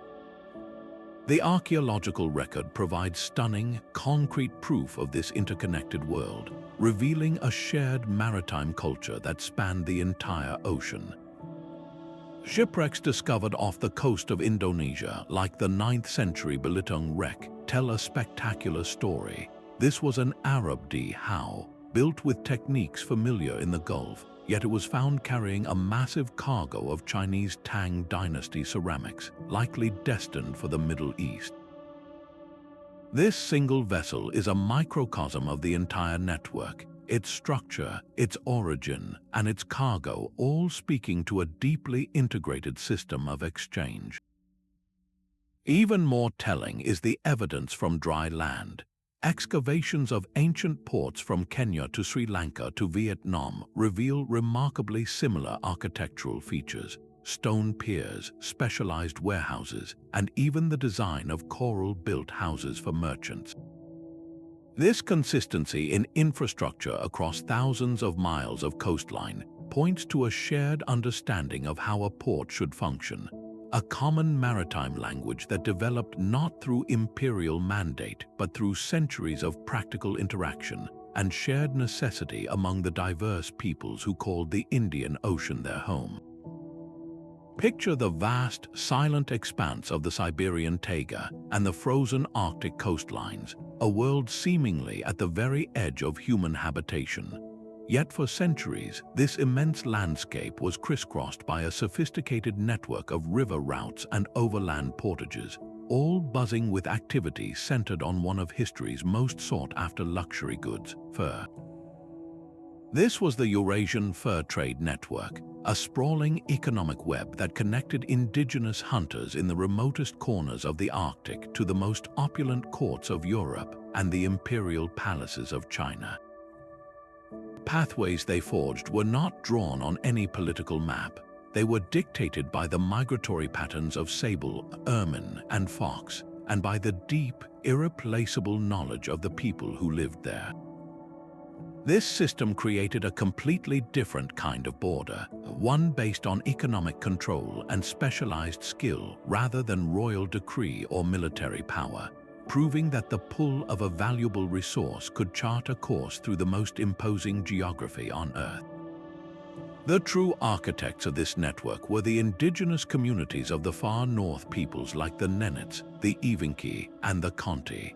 Their power did not come from armies or forts, but from a profound and intimate understanding of their environment. They possessed generations of knowledge about animal behavior, the most effective trapping techniques, and the intricate art of pelt preparation. A sable skin wasn't valuable until it was perfectly cured, and this expertise was a form of currency in itself, passed along the trade routes from one community to the next. These hunters weren't just suppliers of a raw material. They were the guardians of a specialized technology that made the entire luxury market possible. Their trapping grounds became the true economic centers of this world, and the pathways to those grounds became the most strategically important borders, fiercely protected and negotiated through complex kinship and trade alliances that often completely ignored the distant political claims of Russian Tsars or Chinese emperors. This indigenous knowledge met its match in the relentless demand from urban markets thousands of miles away. In the cold castles of medieval Europe, luxurious furs like ermine, with its pure white coat and distinctive black-tipped tail, were not just about warmth. They were a powerful visual language of status and power, reserved for royalty and the highest ranks of nobility. Similarly, in China, under the Ming and Qing dynasties, sable and marten furs were highly prized markers of elite rank within the complex hierarchy of the court. This insatiable demand from two completely different civilizations created a powerful economic magnet that pulled furs from the Siberian wilderness along two massive, opposing trade routes, west toward Moscow and Novgorod, and south and east toward Beijing. A single prime sable pelt trapped on the banks of the Yenisei River could therefore end up trimming the robe of a French king or lining the hat of a Chinese mandarin, its journey a testament to the globe-spanning connections forged by desire. The movement of these furs didn't just enrich traders, it actively redrew the political map of Russia. As historian Janet Martin has detailed, the pursuit of fur was the primary engine driving the Russian state's explosive expansion eastward across Siberia. It wasn't a military conquest in the traditional sense, it was a commercial stampede. Explorers and Cossack frontiersmen, known as Promyshleniki, were essentially armed entrepreneurs, pushing further and further into the wilderness in search of new hunting grounds and the communities that supplied them. The trading posts they established to collect tribute in the form of furs, the Yasak quickly evolved into something much more permanent. Strategic outposts like Tobolsk, Yakutsk, and Irkutsk began as simple stockades for storing pelts, but gradually transformed into full-fledged administrative centers, garrison towns, and eventually the capitals of vast provinces. The map of Russian Siberia was literally drawn by the fur trade, with supply routes solidifying into borders and trading posts crystallizing into cities, all tracing their origins back to the value of a luxurious pelt. The sheer scale and sophistication of this cultural exchange is etched into the archaeological record in a surprisingly consistent way. Researchers excavating sites thousands of miles apart, from the forests of Finland to the steppes of Kazakhstan, have uncovered remarkably similar bone and metal tools used for scraping and stretching hides. Even more telling is the evidence of standardized preparation methods. Certain tanning techniques using specific blends of animal brains and smoke leave a distinct chemical signature on preserved fragments of leather and fur. Finding this same signature on artifacts from vastly different regions is powerful, concrete proof that this wasn't just a trade in finished goods, it was a transfer of technology. Knowledge itself was moving along these routes, passed from one group of trappers to another, creating a wide, informal guild of practitioners united by their shared craft across northern Eurasia. This created a cultural borderland defined by a common skill set, a zone where the ability to properly cure a fox pelt was a more universal language than any spoken tongue. This incredible network, which turned the frozen Arctic into a hub of global commerce, forces us to completely rethink what we mean by a luxury good. A marten fur lining in a European cathedral or a sable coat in a Chinese palace was the end product of an unimaginably long and complex journey. It represented the skill of a trapper on the Ob River, the endurance of a merchant transporting it across 1,000 miles of forest, the bargaining power of a Tatar middleman in Kazan, and the financial muscle of a trading cartel in Moscow. Each pelt was a passport stamp from every culture it passed through, a single thread in a vast tapestry that connected the entire continent. The Eurasian fur trade pathways demonstrate with stunning clarity that human desire is a powerful geographical force, capable of building roads through trackless wilderness and drawing borders not with swords, but with the irresistible allure of something soft, warm, and beautiful.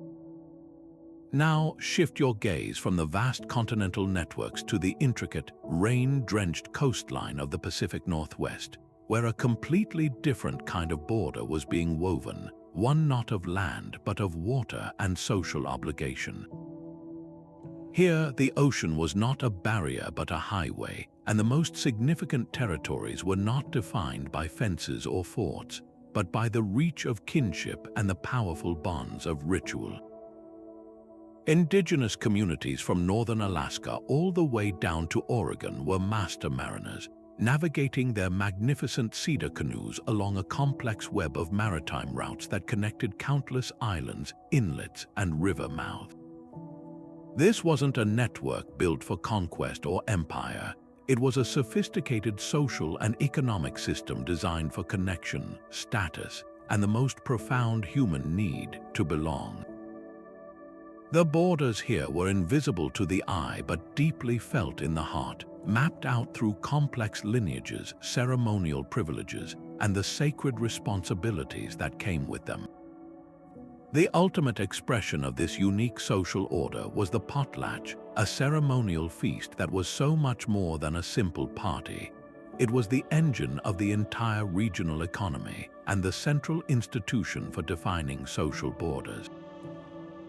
Imagine a leader, perhaps a Haida or Kwakwaka'wakwa chief, hosting a gathering that could last for days. He would literally give away his entire wealth piles of finely woven blankets, intricately carved boxes, and precious food stores to his guests. The more he gave away, the more status and prestige he accrued. This might seem counterintuitive to our modern, accumulation-based economics, but in this system, wealth was not about what you owned, but what you could give away. Your social standing, your border of influence, was measured by your generosity and your ability to validate your claims to names, stories, and ceremonial rites through these extravagant distributions. A successful potlatch cemented alliances, settled disputes, and affirmed the host's position within a complex web of ranked families and clans, creating a social landscape where reputation was the true territory. The goods that flowed along these maritime routes to be given away at potlatches were not everyday items. They were prestige objects charged with immense symbolic power, and their control created distinct economic borders.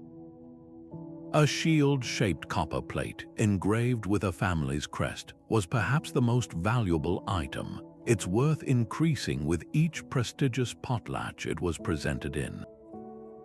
The famed Chilkat blankets, woven from mountain goat wool and cedar bark with incredibly complex patterns that told family histories, could take a year to complete and were treasured heirlooms. Then there were dentalium shells, harvested from the deep waters and strung into lengths that served as a standard currency. The control over the sources of these items, who had the rights to harvest the shells or trade for the copper, created economic hierarchies.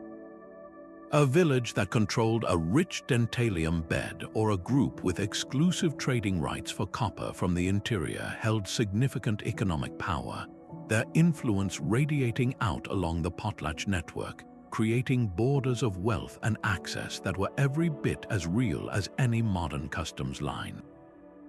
The foundational work of anthropologist Franz Boas was crucial in helping the outside world understand this complex system.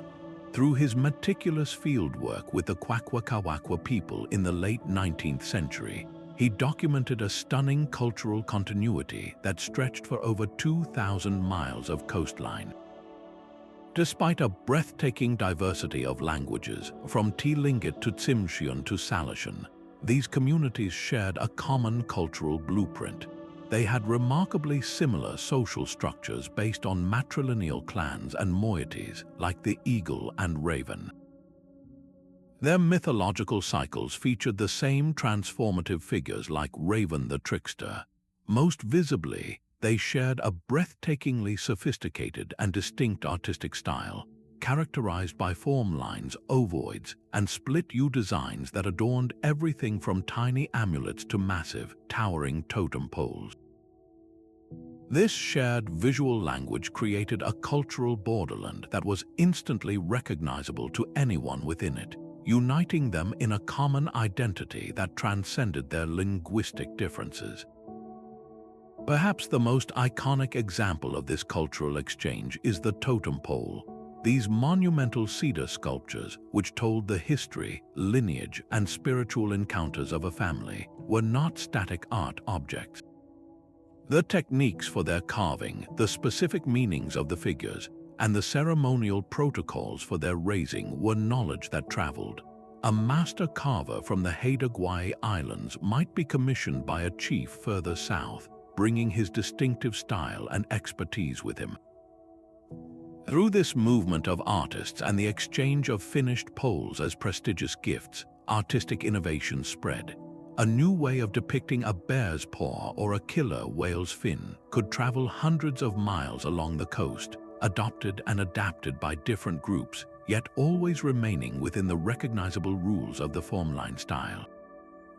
The totem pole stands as a silent sentinel to the power of these migration routes, proving that they facilitated a deep and continuous dialogue in wood and paint, strengthening the cultural bonds that held this world together. The archaeological record provides irrefutable proof that this network was no recent development. Excavations at ancient village sites from the Strait of Georgia to Prince of Wales Island have uncovered a stunning consistency in artifact types dating back centuries.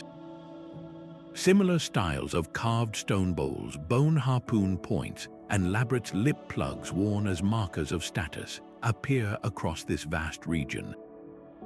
The discovery of objects made from materials that could only be sourced from distant locations, like obsidian from Mount Edziza in Tlingit territory, found in Salish sites far to the south, confirms that these maritime trade routes have been active for a very, very long time. These material connections reveal a history of sustained interaction, showing that the social and ritual relationships documented in the potlatch ceremonies were built upon an ancient foundation of economic and cultural exchange that had flourished for generations. This extraordinary network forces us to expand our definition of what a migration route can be.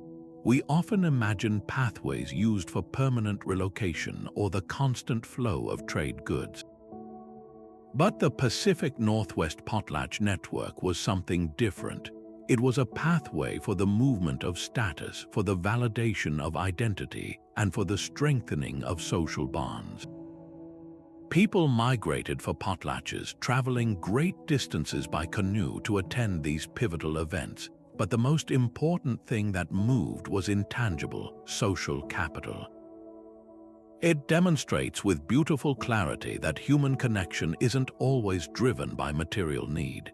Sometimes, the most powerful forces drawing us together are the deep, ritualistic needs for recognition, prestige, and community, proving that the maps of human relationship are often the most complex and significant of all.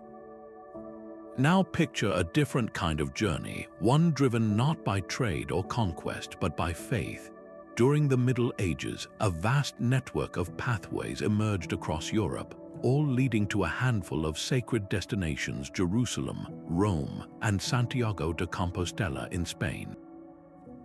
These were the pilgrimage routes, and they created a map of devotion that completely ignored the messy, fractured political borders of feudal Europe. A peasant from France, a merchant from Germany, and a noble from England might all find themselves walking the same road, united by a common purpose that transcended the language they spoke or the Lord they served. This shared identity, this sense of being part of a larger Latin Christendom, was one of the most powerful unifying forces of the era, and it was forged step by step on the dusty roads leading to a holy site. The experience of a medieval pilgrim was a powerful catalyst for cultural exchange. These journeys were long, difficult, and incredibly dangerous, often taking months or even years to complete. Pilgrims traveled in groups for safety, and these temporary communities became melting pots on the move. In the evenings, at crowded hospices or around campfires, travelers would share stories, news from their homelands, and songs. A craftsman from Italy might explain a new building technique to a fellow pilgrim from England. A scholar from Paris might debate theology with a monk from Bavaria.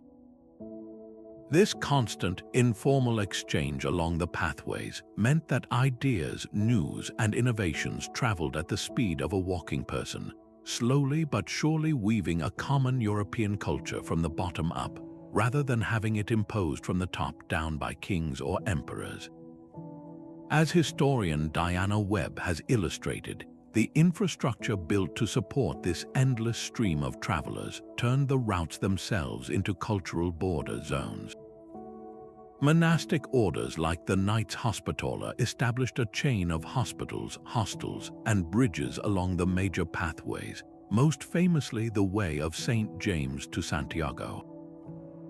These institutions were oases of safety and charity in a perilous world, offering shelter, food, and medical care to all pilgrims, regardless of their origin.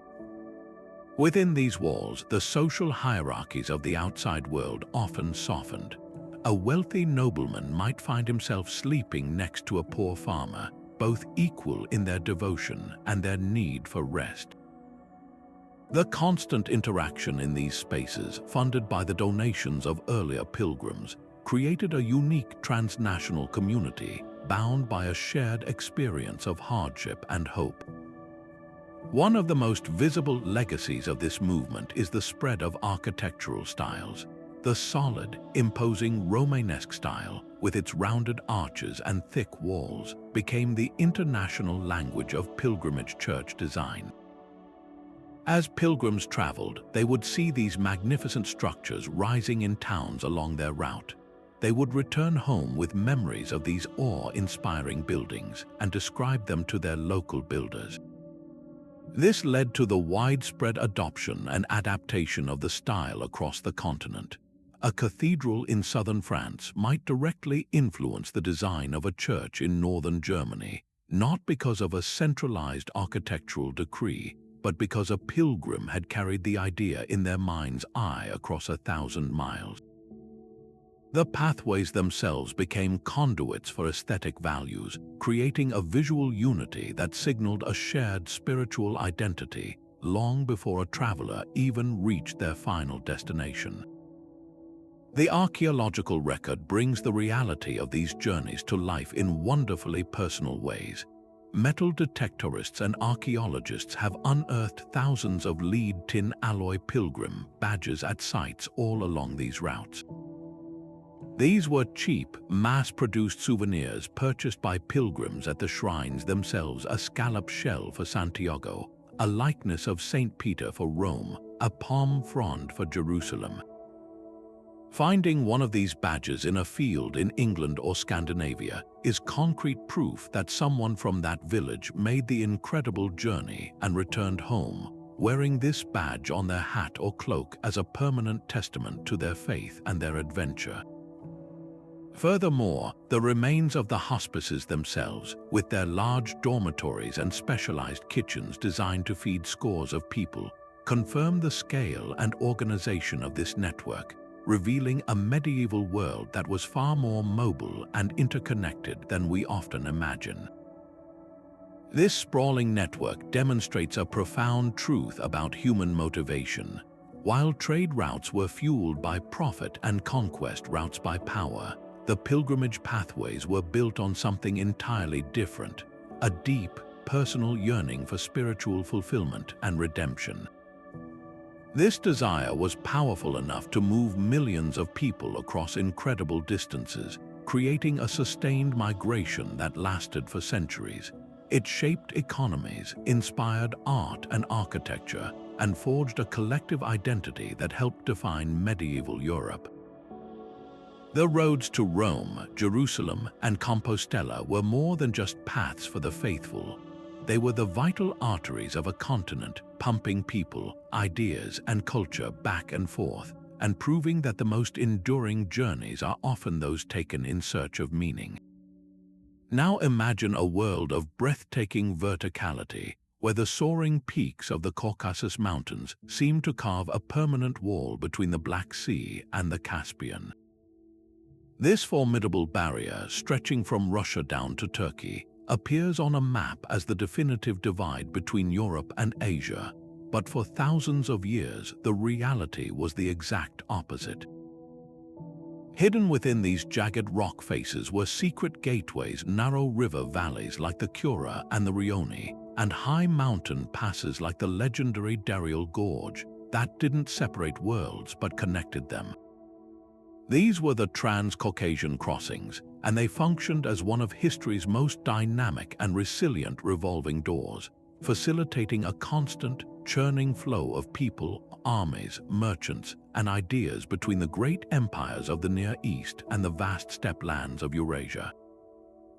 Rather than a barrier, this mountain range was a bustling corridor. The communities that took root in these high valleys became something extraordinary. Caught between the gravitational pull of competing empires, they developed into spectacular cultural laboratories. In this rugged borderland, Persian Zoroastrian traditions met Byzantine Greek orthodoxy.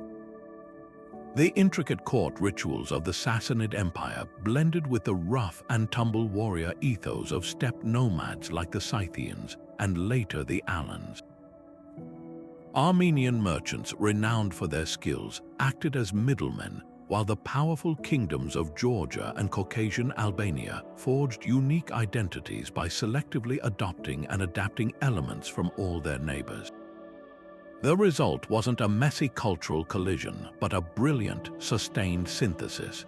You can see this fusion in the very DNA of the region's languages, which belong to three completely distinct families with no relation to one another, a living testament to the diverse peoples who converged here.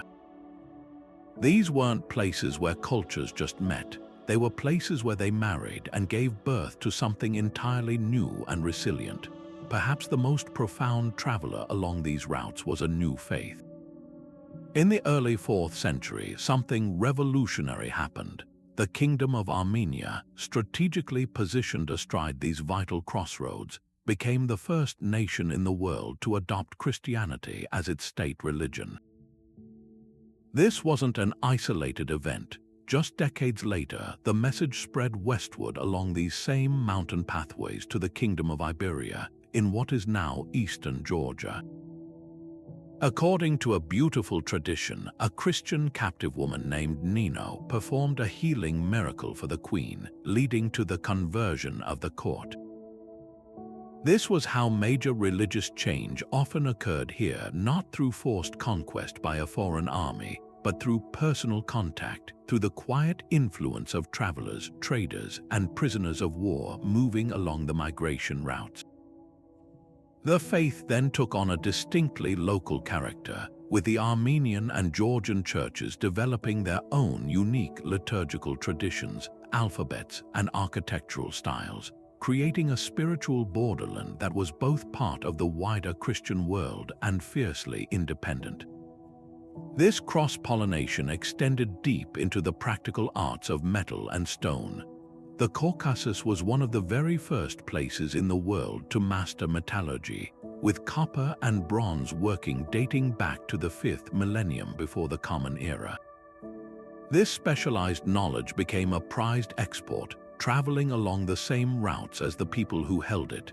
Techniques for smelting iron, which may have originated in this region or nearby Anatolia, spread northward to the steppe peoples and southward to the empires of Mesopotamia. In return, stunning artistic influences flowed back. The exquisite goldwork of the ancient Colchis culture on the Black Sea coast shows clear influences from both Greek and Persian art, with local artists incorporating foreign motifs like griffins and floral patterns into their own distinct creations.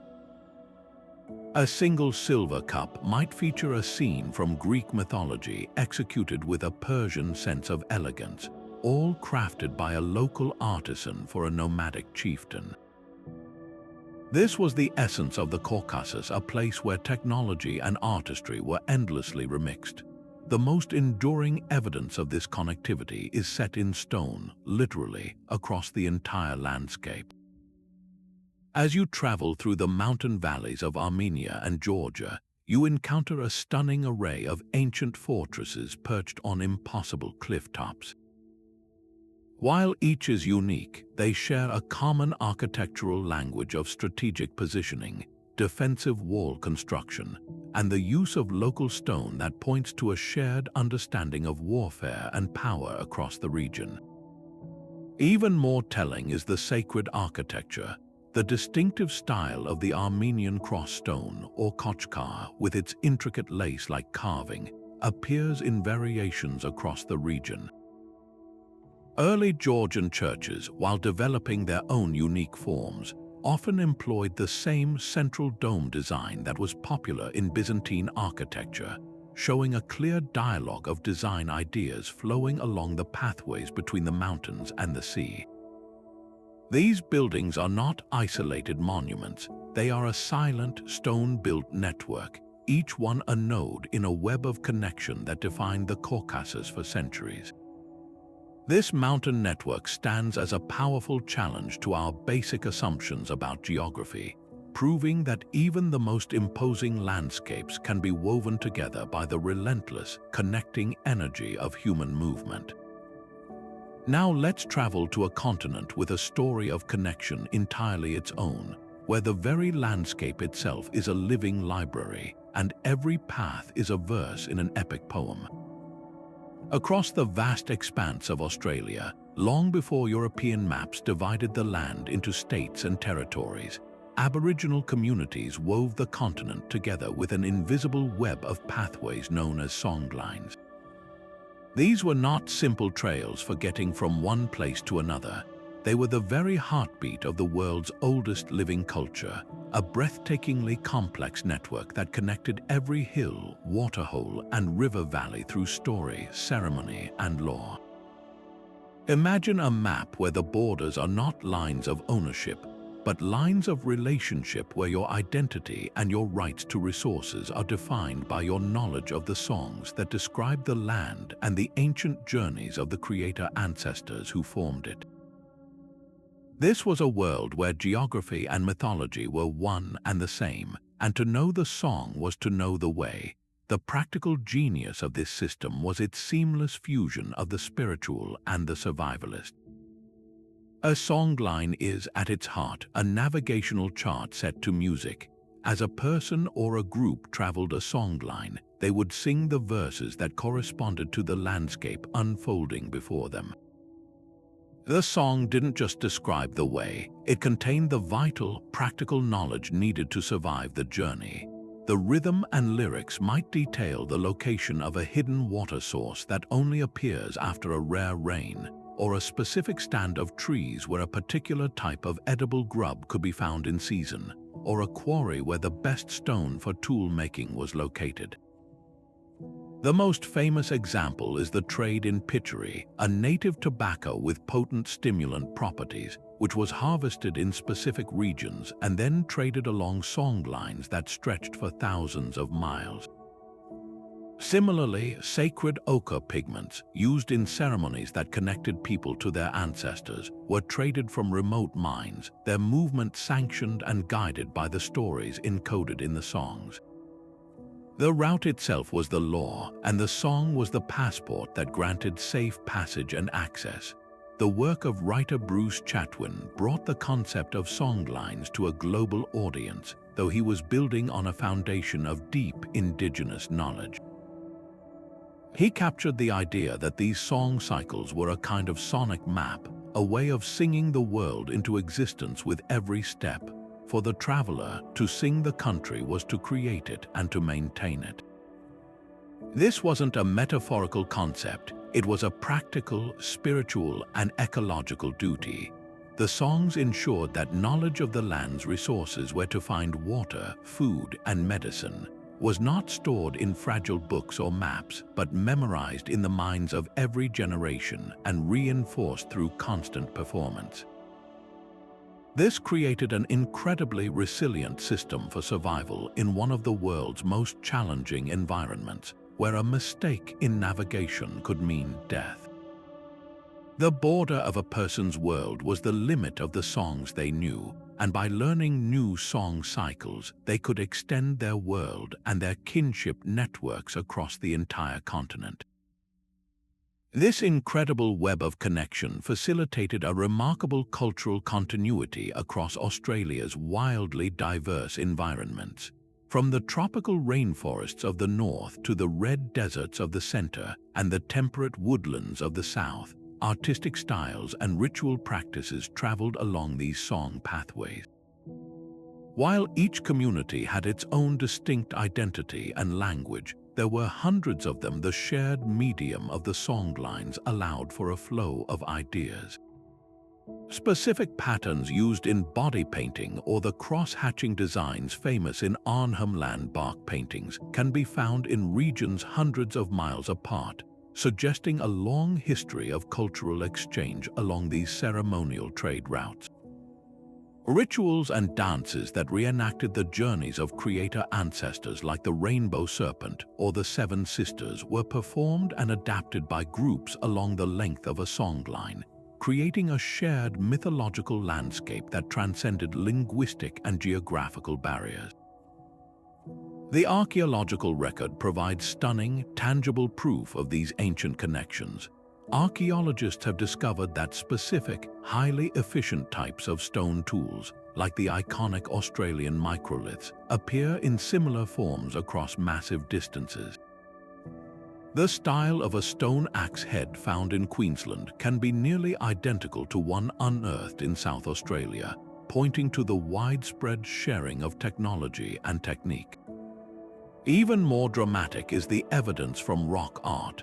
Certain iconic figures and symbols, like the dynamic Mimi spirits or the detailed depictions of the Tasmanian tiger, appear in shelters and caves across different regions, their style too consistent to be mere coincidence.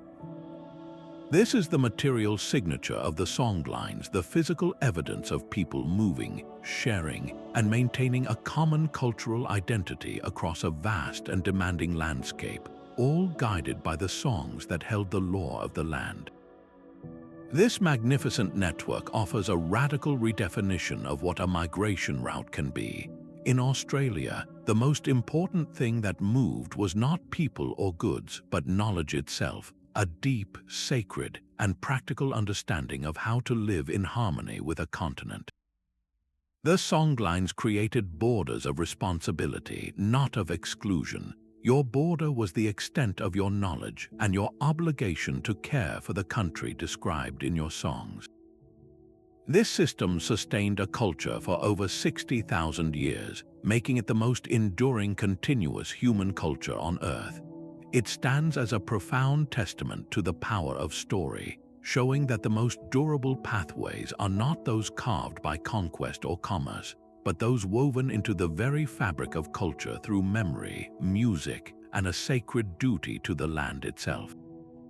Now let's journey to the very cradle of civilization itself, to the fertile land cradled between two legendary rivers, the Tigris and the Euphrates. This is Mesopotamia, a name that literally means the land between the rivers, and here water wasn't just a resource, it was the ultimate pathway. Unlike the open steppe or the trackless ocean, these rivers provided a ready-made highway system, flowing from the highlands of Anatolia down to the Persian Gulf, with countless tributaries and canals branching off like capillaries. This wasn't just a convenient route for travel, it was the fundamental artery that allowed the very idea of civilization to pulse and spread.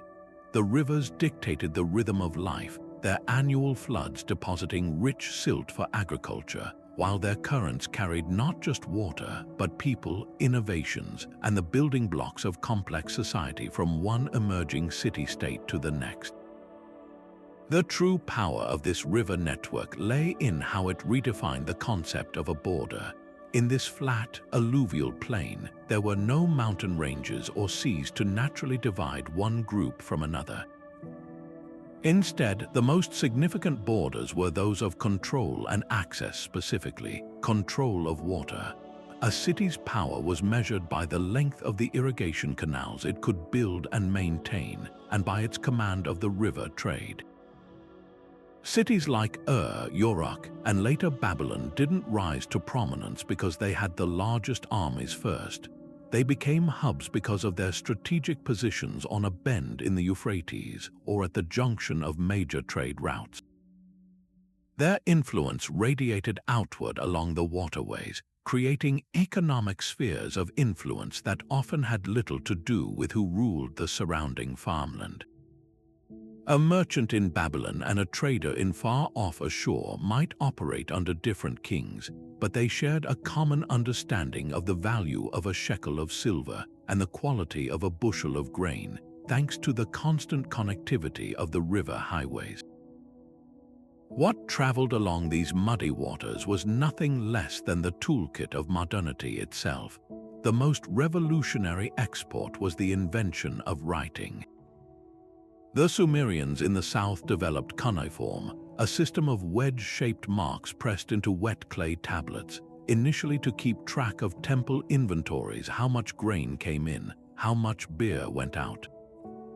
But this technology of record-keeping was too powerful to remain local. It traveled northward along the rivers, adopted and adapted by the Akkadians, Babylonians, and Assyrians. It evolved from simple accounting into literature, law, and epic poetry, with the same script used to record a mundane receipt in and the glorious deeds of a king in Nineveh. This shared technology of communication created an intellectual borderland, a literate class across Mesopotamia that could communicate complex ideas across hundreds of miles and different spoken languages. The river routes acted as the information superhighway for this revolution, carrying both the clay tablets and the scribble knowledge needed to use them. This flow of ideas is spectacularly embodied in the world's first known legal code, issued by the Babylonian king Hammurabi around 1,750 years before the Common Era. The famous stele bearing his laws wasn't just a local decree, it was a sophisticated legal philosophy that synthesized and standardized existing laws from across the region. The very concept that justice should be written down and applied uniformly was an idea that could only have emerged from a connected world. The laws themselves, dealing with everything from irrigation rights to inheritance disputes, reflect the complex commercial society that the river networks had made possible. Hammurabi's code didn't create this legal borderland from scratch. It codified a shared understanding of fairness and transaction that had already been fostered by centuries of interaction and trade along the Tigris and Euphrates. It was a product of the network designed to govern the network. As historian Mark van der Meerup has emphasized, this created a fascinating paradox. Mesopotamia was almost constantly politically fragmented, a checkerboard of competing city-states and rival empires. Yet beneath this surface of perpetual warfare and shifting alliances, there existed a deep and resilient cultural continuum. An accountant in Mari, a merchant in Lhasa, and a priest in Isin all shared the same fundamental worldview, the same mathematical system based on the number 60, which gives us our 60-minute hour, and the same architectural vocabulary for building temples with baked mud bricks. They worshipped variations of the same gods like Ishtar and Enlil, and told similar stories about a great flood. This underlying unity, this Mesopotamian identity, was forged and maintained by the constant traffic on the rivers, which ensured that even when one city conquered another, the cultural exchange continued to flow in both directions. The archaeological evidence for this profound connectivity is found not in grand treasures, but in the mundane details of commerce and administration. Excavations at sites across Mesopotamia have uncovered a remarkable standardization in the tools of trade. Cubical stone weights used to measure out silver on a balance scale are found to be consistent across vast distances, meaning a merchant could travel from one city to another and trust that a mina or a shekel was the same everywhere. Similarly, the standard capacity of pottery vessels used for measuring and transporting grain and oil shows a common understanding of volume.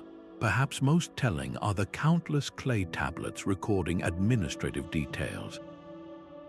They reveal identical formatting, the same accounting practices, and the same bureaucratic titles being used in cities that were often political rivals.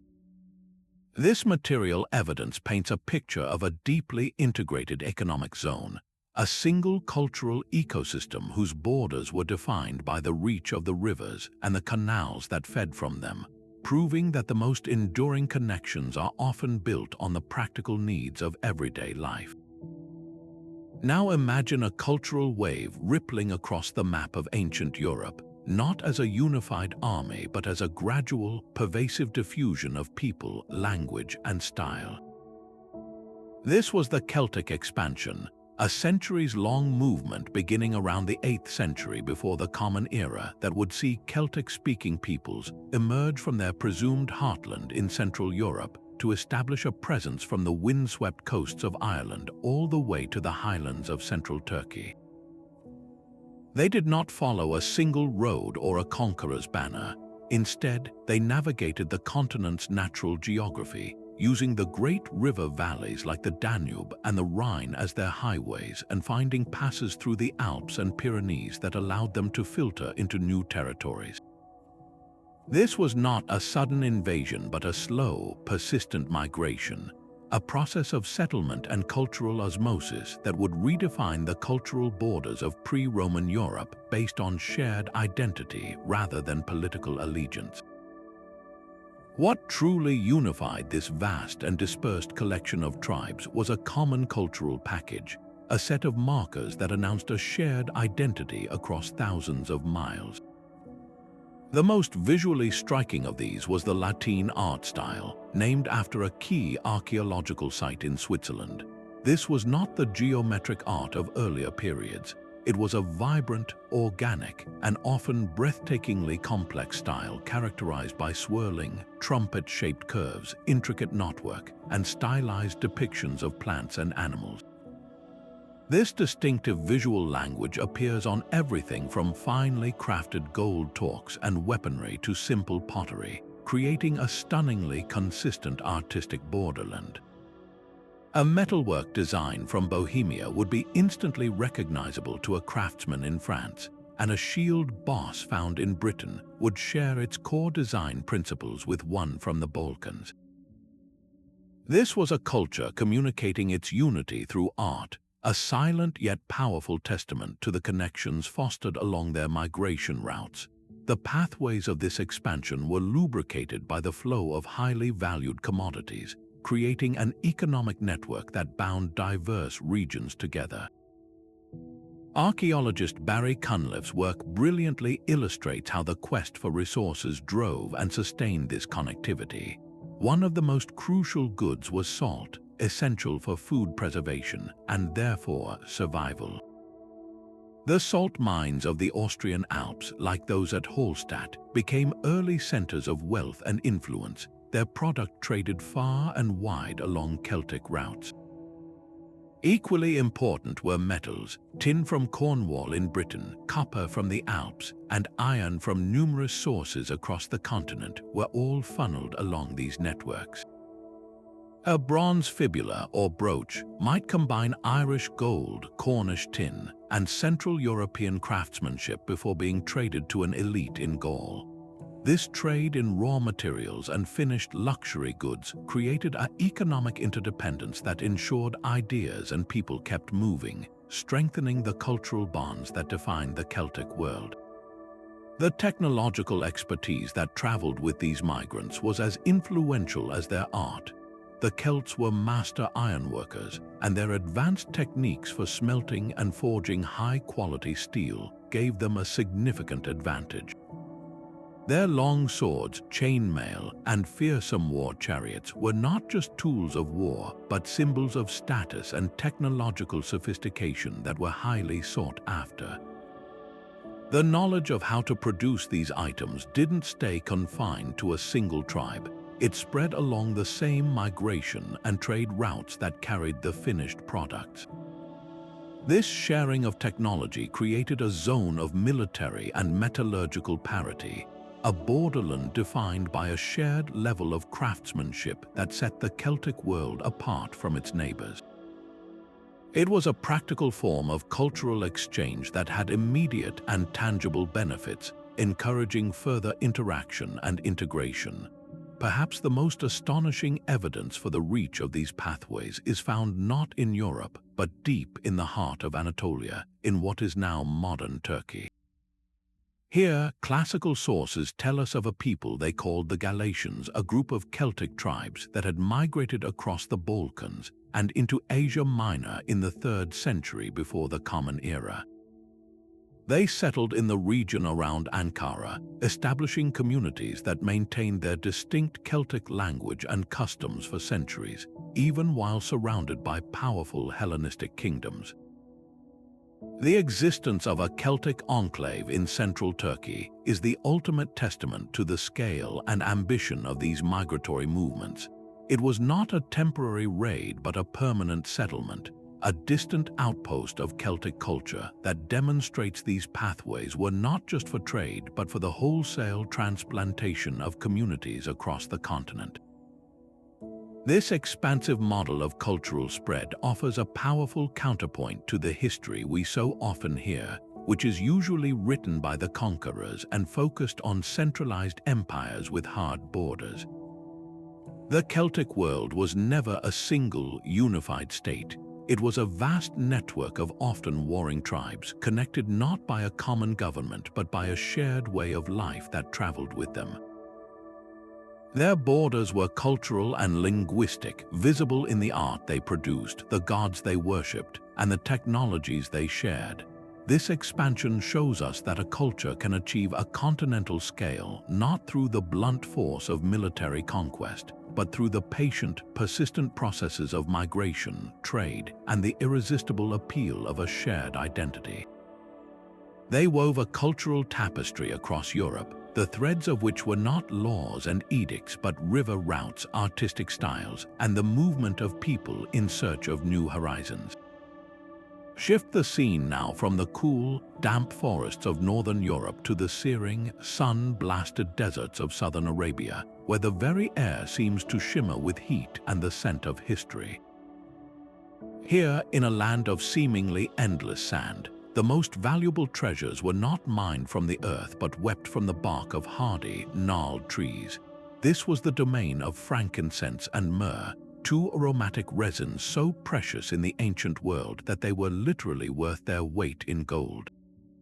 The trees that produced them, Boswellia and Commiphora, grew only in this specific harsh environment, primarily in Dhofar, in modern Oman, and in parts of Yemen. The incredible demand for these resins, burning from the temples of Egypt to the forums of Rome, didn't just inspire a few daring journeys. It pulled an entire network of pathways into existence, carving the legendary incense trail through some of the most unforgiving terrain on the planet. This was not a single, neatly defined road, but a shifting, fluid web of caravan tracks that snaked northward for over 1,000 miles. The journey was a monumental feat of endurance and precise planning. Camel trains, sometimes numbering hundreds of animals, became the vital lifeline, their drivers relying on a deep, generational knowledge of the desert's hidden secrets, the location of a secluded well, a sheltered wadi that held water after a rare rain, or a mountain pass that offered refuge from the scorching sun.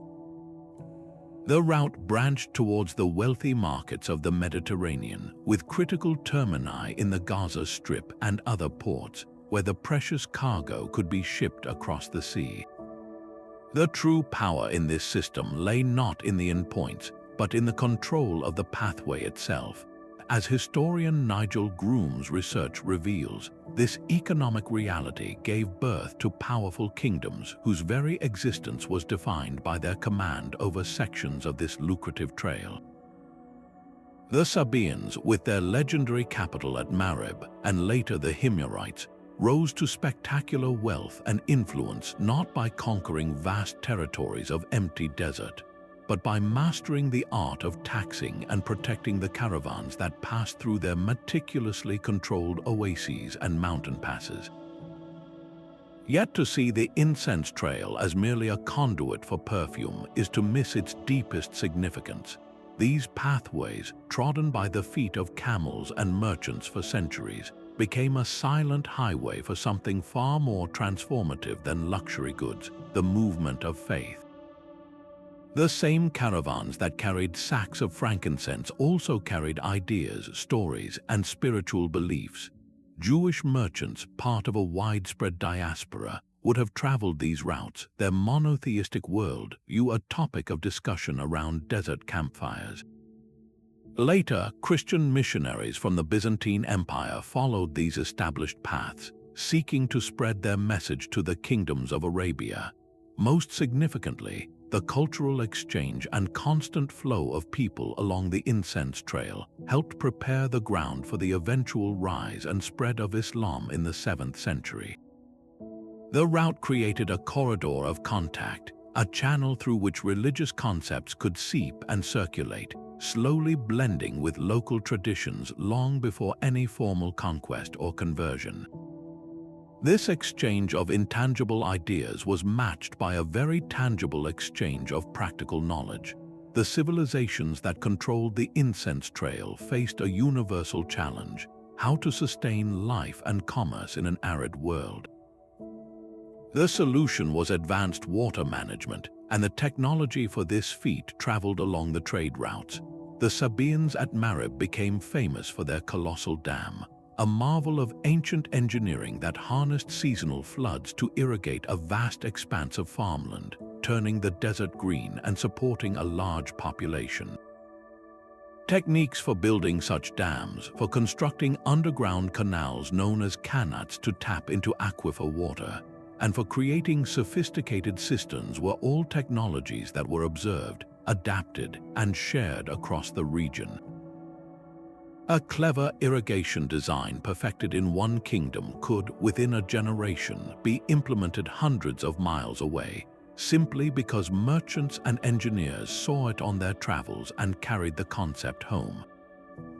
The sheer sophistication and scale of this network is permanently etched into the archaeological landscape. The remains of caravan stations or caravanserais dot the route. These were not simple rest stops but fortified complexes offering shelter, food, and security for both men and animals. The ruins of these structures, with their thick walls and large courtyards, speak volumes about the immense value of the goods being transported and the constant need for protection in a volatile region. Even more impressive are the ancient water conservation systems that have been uncovered. Massive stone cisterns cut into the bedrock, intricate networks of terracotta pipes, and the remnants of sluice gates and diversion walls all confirm the historical accounts of wealthy, advanced kingdoms that mastered their environment. This archaeological evidence silences any doubt that the incense trail was a well-organized, heavily invested economic enterprise, not a series of random, adventurous treks. The ultimate testament to the power of this pathway is how it defined borders that were purely economic. A kingdom's strength was not measured by the square mileage of barren sand it claimed, but by the number of camel loads it could tax as they passed through its territory. This created a unique kind of map, where the borders were invisible lines drawn between watering holes and mountain defiles. The incense trail demonstrates with beautiful clarity that human desire is a powerful geographical force. The longing for a particular scent for a religious ritual in a distant capital could shape the destiny of an entire region. fueling the rise of fabulous cities in the middle of nowhere and creating a sustained network of migration and exchange that endured for over 1,000 years, proving that the most enduring pathways are often paved with ambition and perfumed with luxury. Now let's cross the ocean one last time to a world of mighty rivers and monumental earthworks, the heart of North America, where between the years 800 and 1600 of the Common Era, a remarkable cultural phenomenon flourished along the Mississippi River and its countless tributaries.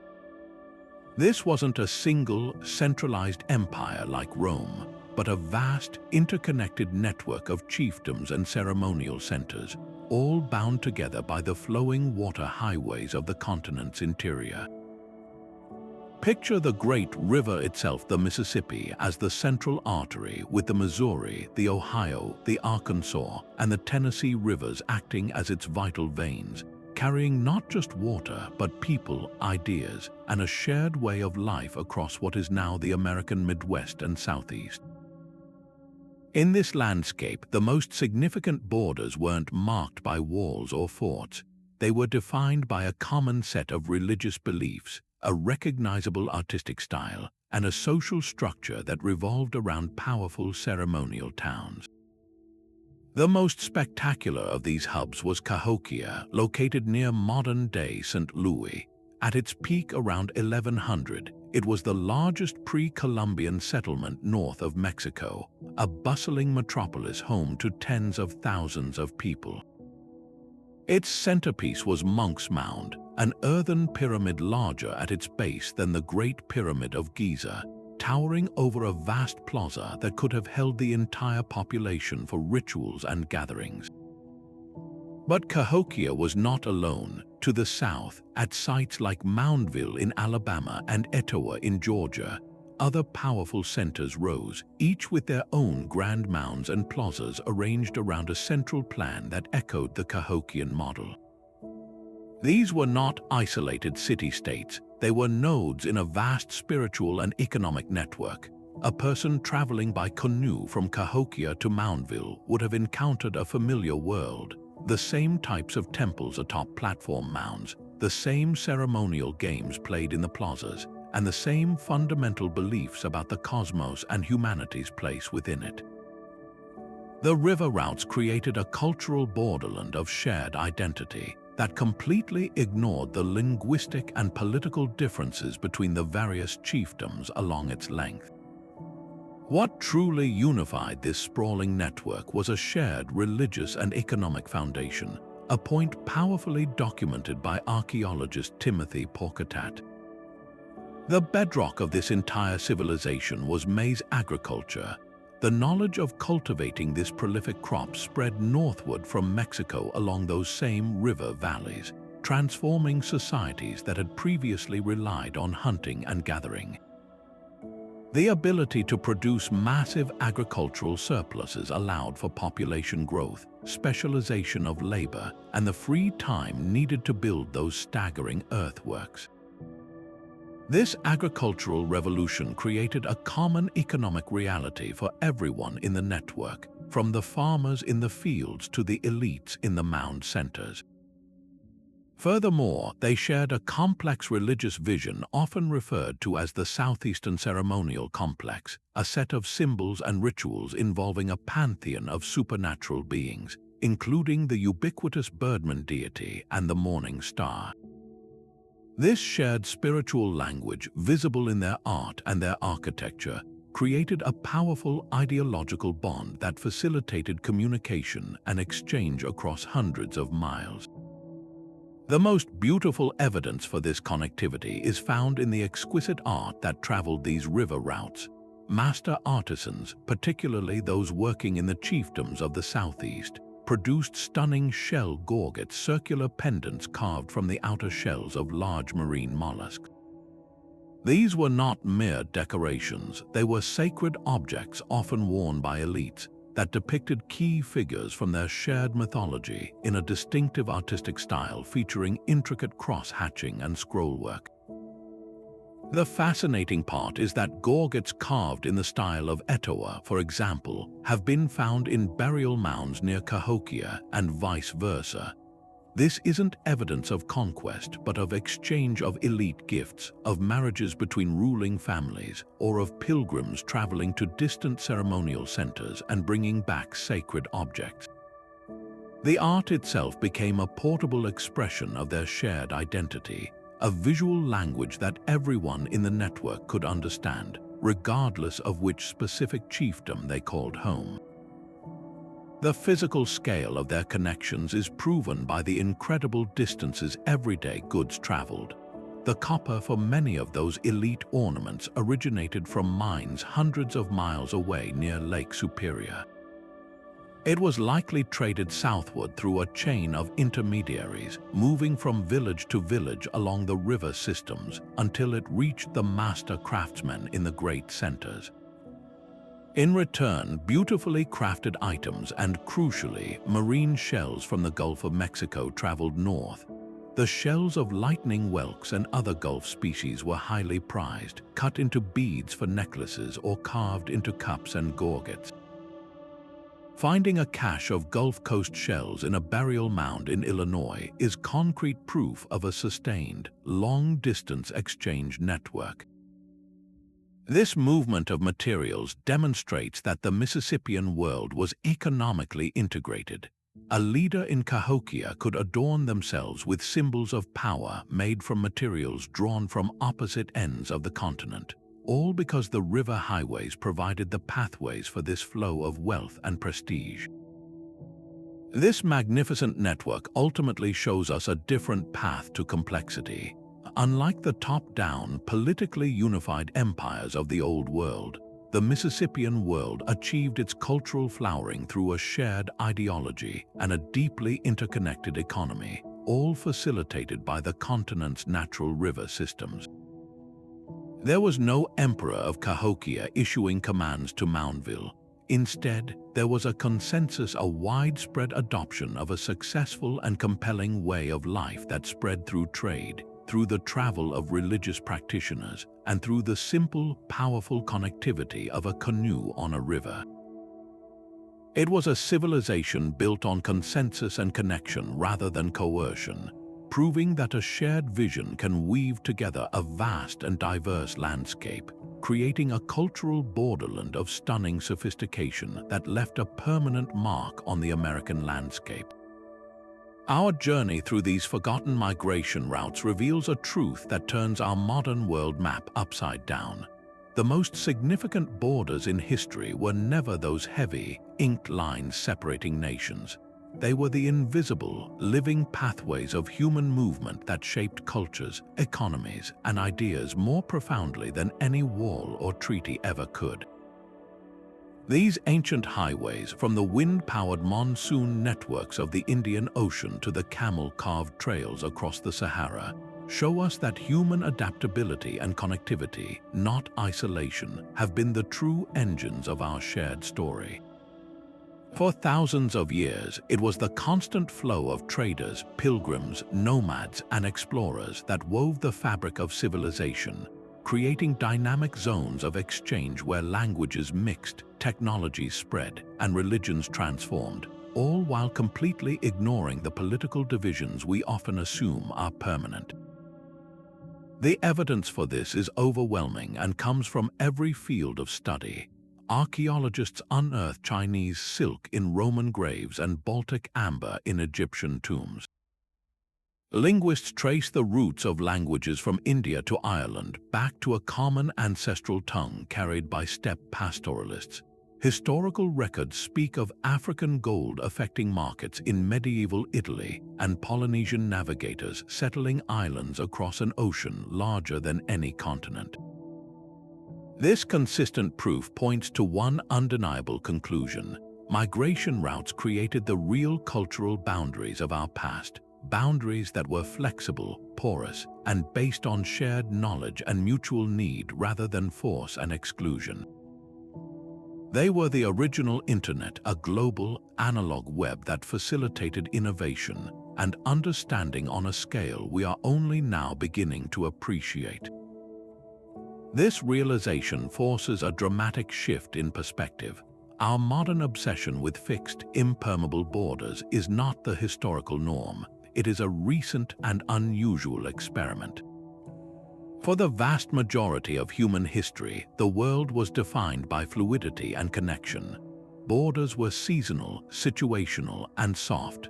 They were the knowledge of where the monsoon winds would blow next, the reach of a shared artistic style, or the distance a trusted trade language could be heard.